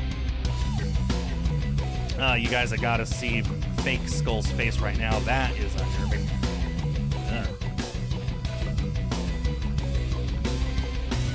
Just accept your fate, Ash! I brandish the soaked cloth repeatedly. It's over! Just do as I say!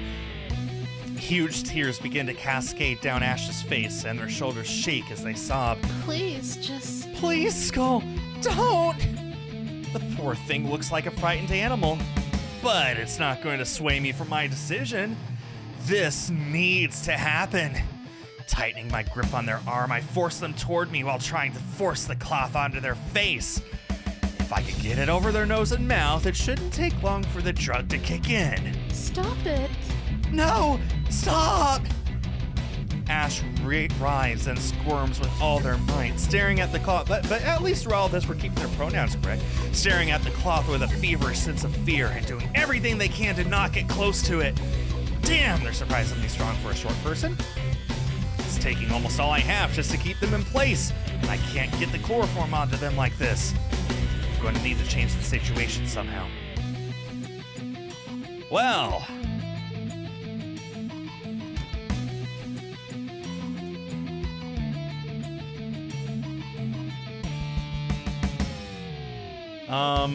golly. I'm guessing that one of these works and one of these doesn't.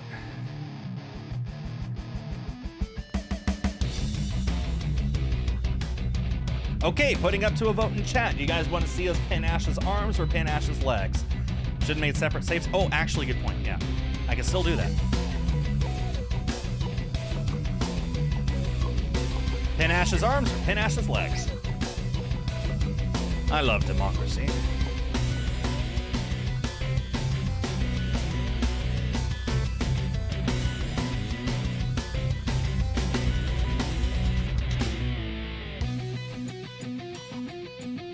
Should have not overridden your old one. Oh, I get it. Well, it's not like it matters because this is the same. This is that path no matter what.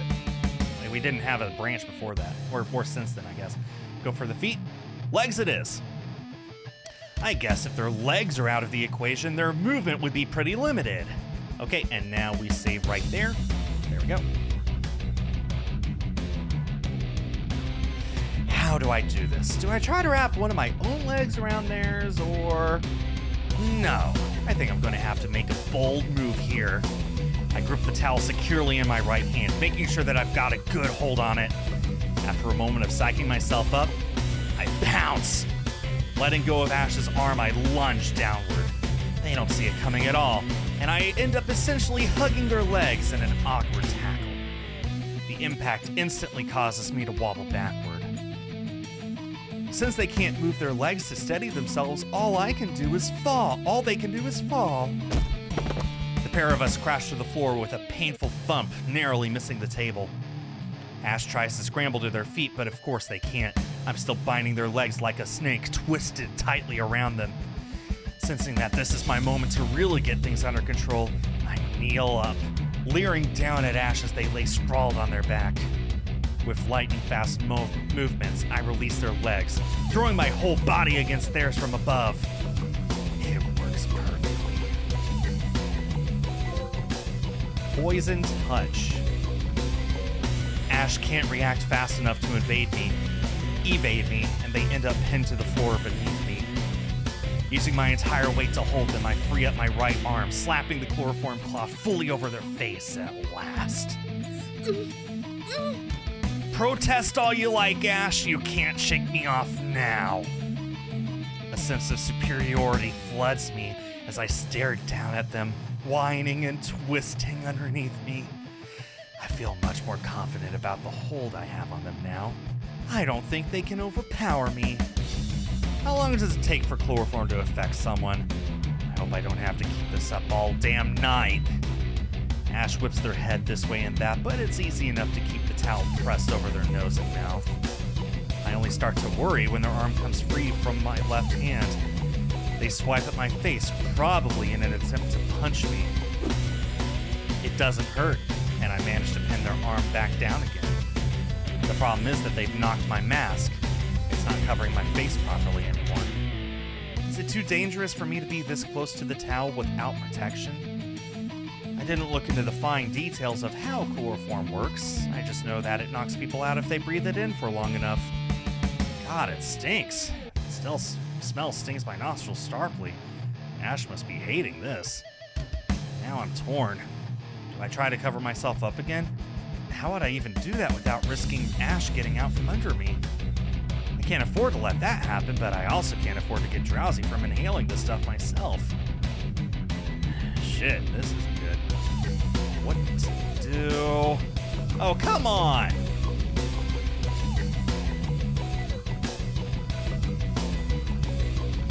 Okay, adjust the mask or leave it.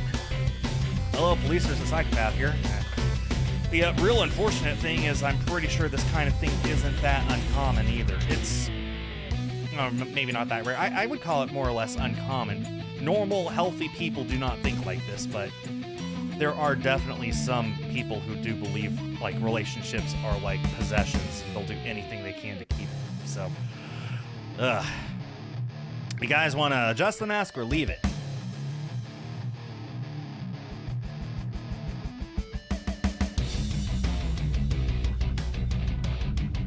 Ash gotta aim for the schnoz. Well, Skull may or may not have a schnoz. It's very unclear. They're androgynous just like Ash is.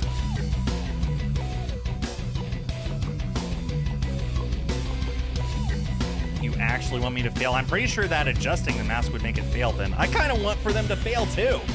Like, God, Skull is an asshole.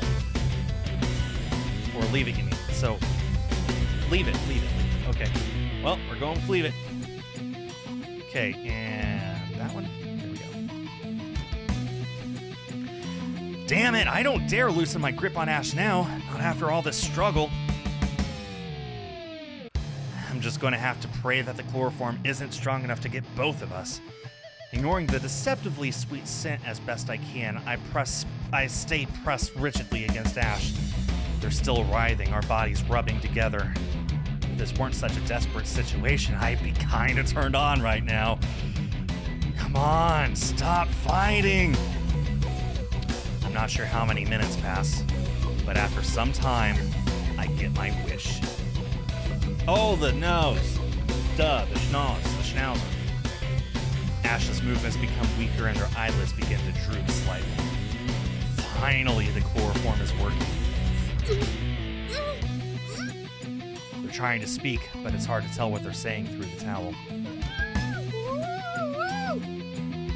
More tears cascade down their cheeks and their eyes search mine pleadingly. Despite my hunger to have control, I can't help but feel a wave of guilt wash over me. They're really suffering here. Oh, now you grow a conscience! I'm lucky that the chloroform hasn't affected my senses much, but I do have a slight headache. I can only imagine what Ash is feeling, having been breathing the stuff in directly for so long. They groan, blinking lethargically. I feel my conscience twinge. This is enough, right? They can't fight me when they're like this. The situation has turned out how I wanted it to. They're trapped without the ability to escape.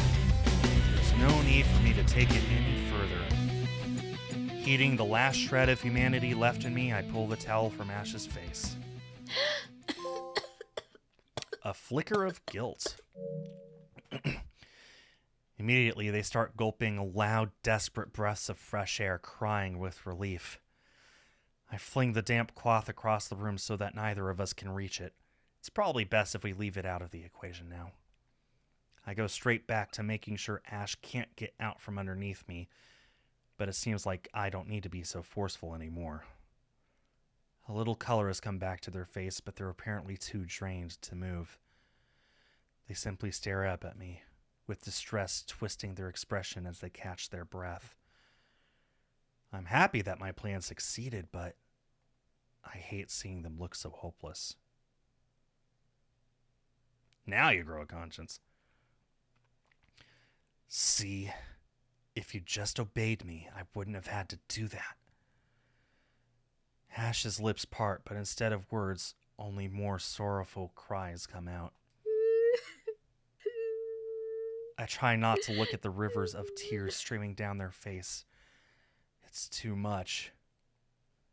Well, I got what I wanted.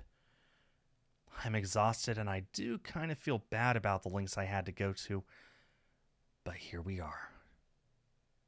I'm not sure what to do next. Maybe I should tie Ash to a piece of furniture to minimize any future escape attempts. I muse over my options, but then I'm distracted by a tiny, timid sound. Ash has finally found the energy to speak again. You don't get it. You just don't understand, do you? Understand what? There was never any need to try to force me to be loyal to you. I already was. You just didn't give me any time to prove it. I feel my mind crinkle in annoyance. I told you earlier, I can't just trust your word like that. All my exes expressed loyalty at first, and look what happened. If I don't take matters into my own hands, you'll do the exact same thing. It's you that doesn't understand, Ash. I huff with irritation, but Ash doesn't accept my answer.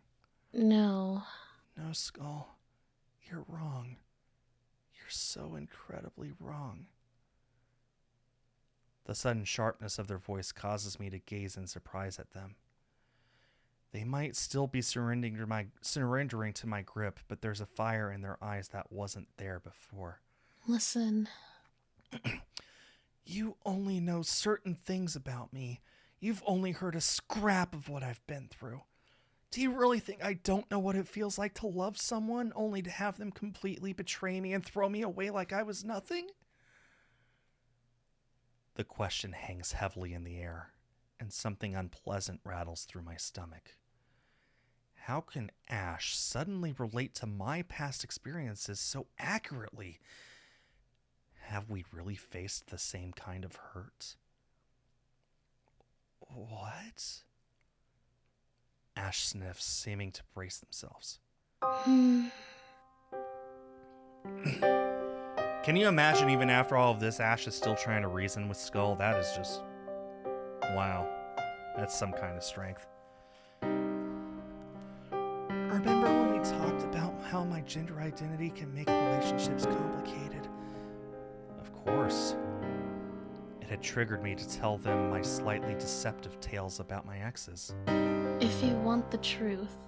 When I said that, I was referring to one relationship in particular. A guy I dated during university. I mean, also yes, Dim, but still. I'm getting the feeling that this might be a long and emotionally heavy story. It seems kinda inappropriate that I'm still hovering over Ash, but I can't really bring myself to move.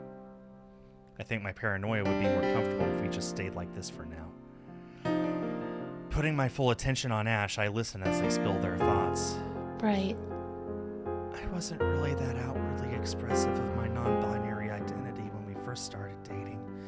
I kind of dressed boyishly for someone who was born female, and my hair was already short, but I wasn't fully out about it. I told him in private that I considered myself non-binary. At first, he took it fine. He said that how I felt about myself could never bother him, and that the way I looked was attractive no matter what. He made me feel really safe and valued, like I was with someone I could really trust. I thought he genuinely understood me. I'm guessing that wasn't actually the case. Over time, though, he changed. The longer we dated, the more visibly uncomfortable he got.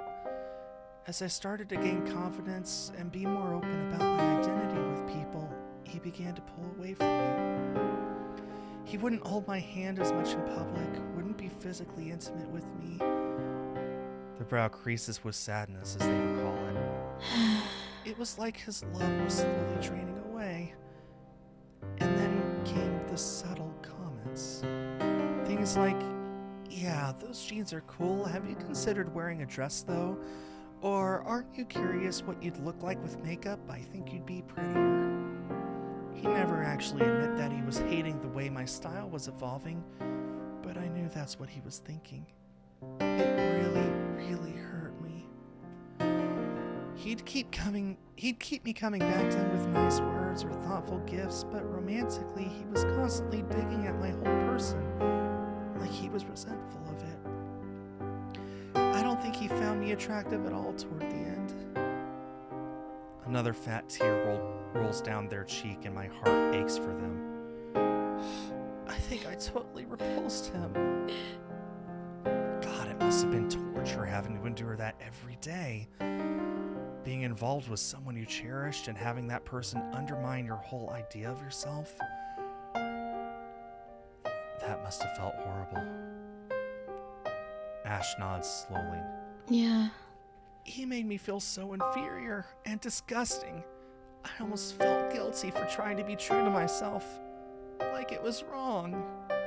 I shouldn't have stayed with him for as long as I did, but I guess I was tethered by my own feelings. He'd accepted me so nicely at the beginning, and it made me put him on something of a pedestal. Part of me kept hanging on to that despite the way he made me feel. I can understand how that happened. I think everyone's capable of deceiving themselves into sticking with a toxic situation if your feelings are strong enough to blind you to the truth. Look in a mirror, Skull, you idiot. This skull. This one. I've probably done it myself at some point. That happened. Eventually, it all fell apart. I was walking to class one day and saw him in the corridor flirting with some girl. One of those real preppy Barbie types. Despite our uncomfortable physical circumstances, they glance at me with a look of disdain. I nod, knowing exactly why they'd scoff at something like that. I'd confronted him about it that night, and he broke down and admitted that he'd been cheating on me with her for a couple of months. Oh, shit. He didn't apologize, though. He acted like it was no wonder he'd done it, considering what I was. They grit their teeth angrily. Ouch. Ouch. Wait. He said he couldn't handle being with someone like me anymore.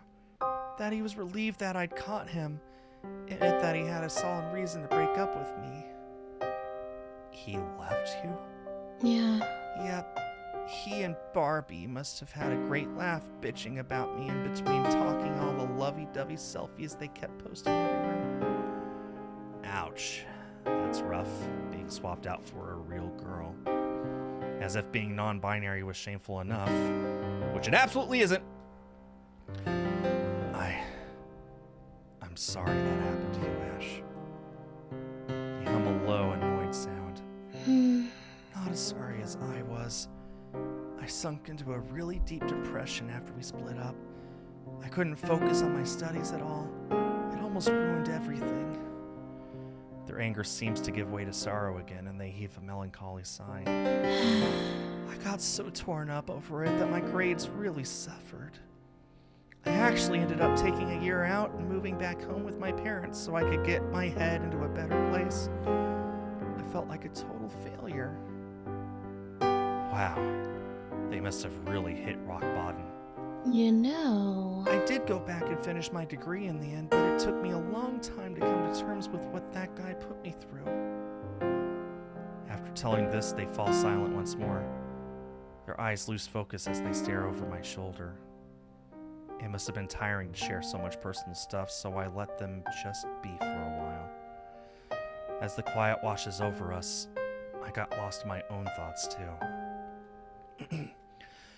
I had no idea that Ash had been through that kind of betrayal. It's so similar to the ones from my own past that I hold on to so fervently. I feel truly awful for them. They deserve so much better than that. When I say that their gender identity and looks don't make me uncomfortable, I genuinely mean it. I wouldn't want them to be anything else.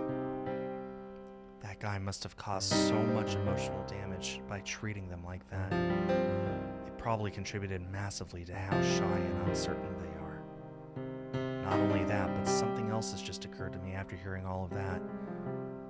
Something that I don't want to admit. I set up this whole thing. This trap, as a way of ensuring that I don't have a partner as a way of ensuring I'd have a partner who could never leave me or deny me of what I needed. And yet, the events that have made me like this, they're not even as bad as I make them out to be. I've been going around telling everyone that I've been cheated on, but as Ash pointed out, that's not entirely true, is it? I always saw the moment as a betrayal on my ex's part. But I guess my perception of events got warped. She'd already left me before I saw her with that guy. She didn't cheat. I just couldn't accept that she'd moved on. Ash has actually been cheated on, if I feel so hurt by the mere delusion of it happening to me, then how bad must Ash have felt this whole time? Forgetting where I am for a second, I shake my head in disbelief. The toxic side of my brain doesn't want to accept any of this, but the reasonable side is starting to realize that I've been seeing things all wrong. As if reading my mind, Ash pipes up again at last, breaking the silence. Yeah. So yeah, that's my tragic little story. Do you get it now? Over the years, I've become more at peace with what had happened, and I've learned to slowly build my confidence again. It's not been easy, but I'm making some progress at least. I'll never forget that feeling of hurt and betrayal, though. That's something that never leaves you, I don't think.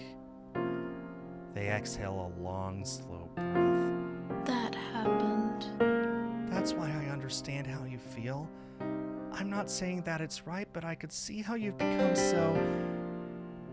Their eyes sweep over me anxiously. Well, like this. I get why you're so desperate for love and attention, and why you'd scramble to enforce control over any affection you get no matter the cost. It sounds awful when they put it that way. Duh, you think? I know what it's like to feel smaller than anything. Our eyes meet again, and their expression shifts slightly. It's hard to describe, but it's pretty intense. That's not... But you can't keep doing this, Skull. The way you're reacting to your hurt is really bad. Don't keep rubbing it in. I just feel like... I used my pain as motivation to make me even more determined to be a loyal and loving person. I wanted to find someone I could actually trust and dedicate my time to creating a truly respectful partnership with. That's what you want too, right? I nod eagerly. Yeah, it's like I said. Right. Exactly. We want the same things, but our methods are completely opposite. I want to create that trust through honesty and positive communication. That's the only way it could ever become real. You can't create trust through manipulation or force, Skull. It just doesn't work that way. Well, I could have told you that. Skull could have told Skull that. I've never heard Ash sound so stern. Her voice is quiet, but there's so much firmness and maturity in it. I feel as though I'm being scolded. When I started getting to know you, I really thought that you could be the person I make that genuine relationship with. I thought you were trustworthy and honest. Tears well up in their eyes again, and my conscience pricks horribly. But now that I've heard the truth about you and your past, I don't know what to think. I'm not sure I could trust you with anything. They frown with a vague sense of disgust. this is crazy. It makes me wonder if anything you ever said to me was even real, or if you were just manipulating my feelings to get me into a vulnerable position. A sob rises in their throat with a whimper, but they swallow it back down stubbornly. I hate this. I don't want to acknowledge that anything Ash has said about me is true, but somehow I feel as though it is. I also can't stand that I've hurt Ash so badly. Now that I see this whole situation from their perspective, I realize how terrible my actions have been tonight. I should never have done this, should I? Actually, you know what? They look at me again, and I almost cower in response, fearing what might come next. No. I think maybe, no, it wasn't a lie. They gaze unblinkingly into my face, raising a hand timidly. They cup my cheek softly as though checking to make sure I'm still real. I just feel like... I feel like the person I thought you were is who you are underneath everything. I think the manipulative Skull is the lie. They do? You've built up this ego out of desperation, like a defense mechanism. Like a defense mechanism. But it's not you.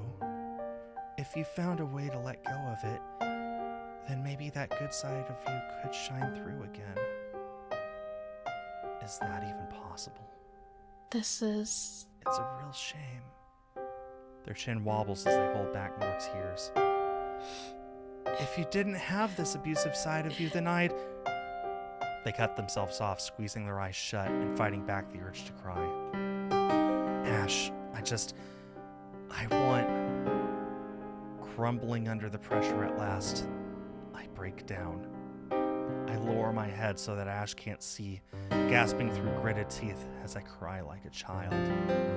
This feels so horrible. I can't even begin to describe it. There's no denying it anymore. I've screwed everything up. My own perception of the world, my entire sense of morality, and my relationship with Ash. This is all on me. I don't know who I am anymore, or what I'm supposed to do next. What I do know is that I can't undo the trauma I've already inflicted here tonight, and it kills me. I genuinely cherished Ash all this time, and now I've pushed them away for good. I feel Ash's chest jerk underneath me, and I realize that they're crying again after all.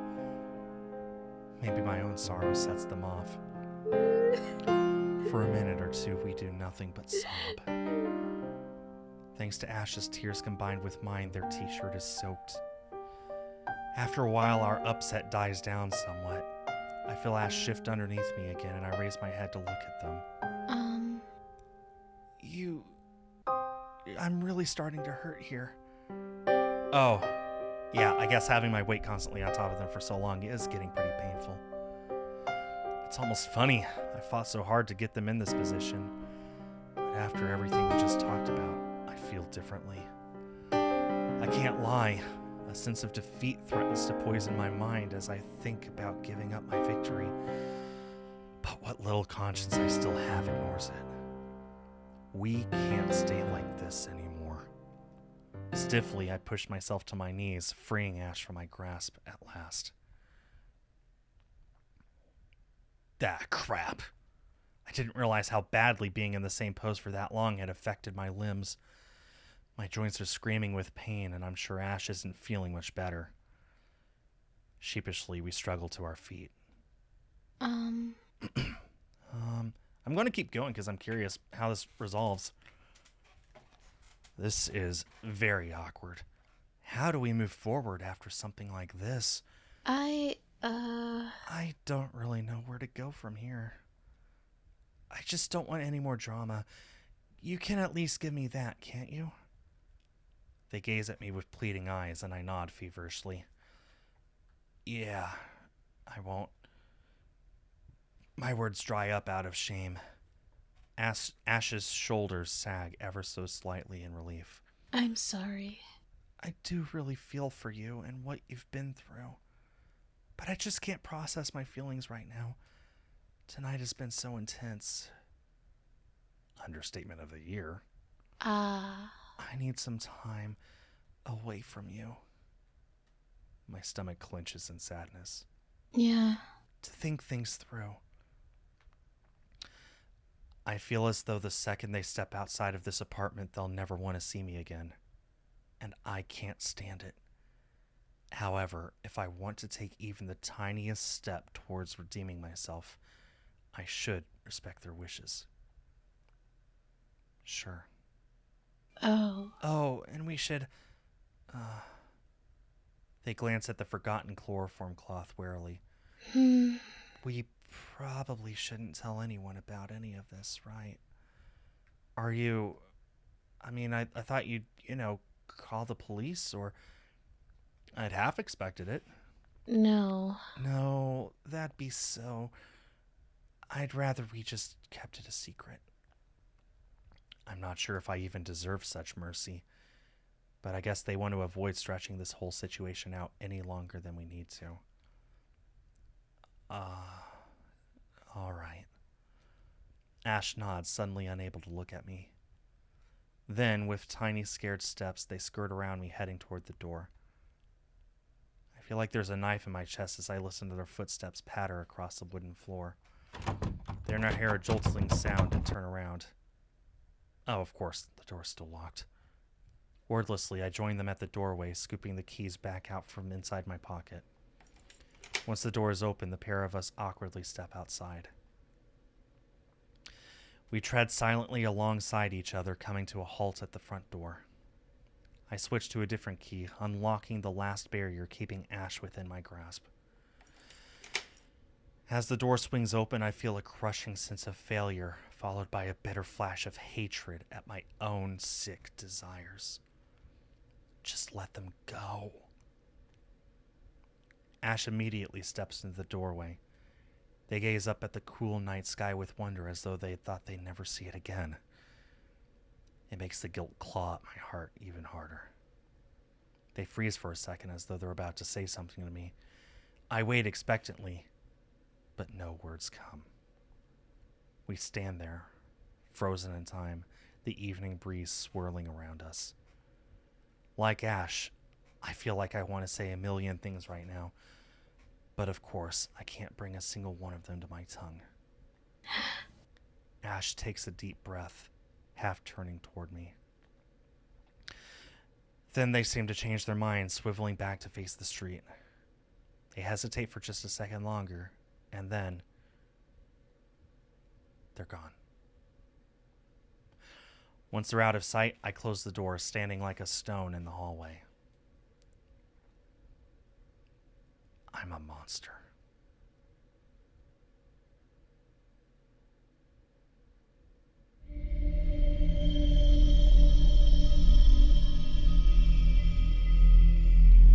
What? There's actually more to this?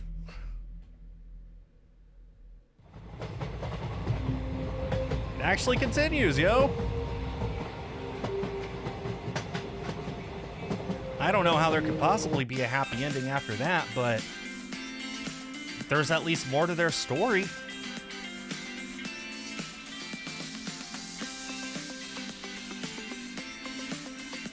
Okay. What a roller coaster of crap, guys. Such a sweet, cute date followed by, that. Which I have a really hard time processing. Ugh. At least the ending is happy in that you didn't go through with it. Yeah, well, and it's not even the ending. That was just part one. We've got part two, maybe more to look forward to in the future. I think it's safe to say this is the VN that I'll be reading or playing or whatever after I finish up Sword and Fairy, which, by the way, is what next stream will be. Perfect segue. Didn't plan that at all. I'll be back on Sunday to continue my playthrough of Sword and Fairy Together Forever. This has been True Colors. What a well-written VN. I really, really hated that turn it took, but I agree with Ash. I think that the manipulator skull is not the real skull, and I think that the real skull is sweet and loving, and I think that there's still a chance that they can end up together.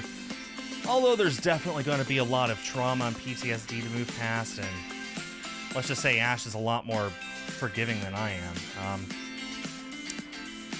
Anyway, that'll bring this stream to an end. Only saying that because his name is Skull. I might be a tiny bit biased, yeah. Dim Lord, Rothsathi, and Andrai, thank you for being here. Shout out to the lurkers and shout out to everyone watching on YouTube afterwards. On behalf of East Asia Soft, I have been Skull. Have yourselves a great day and a great weekend, and I will see you all next time. Bye-bye.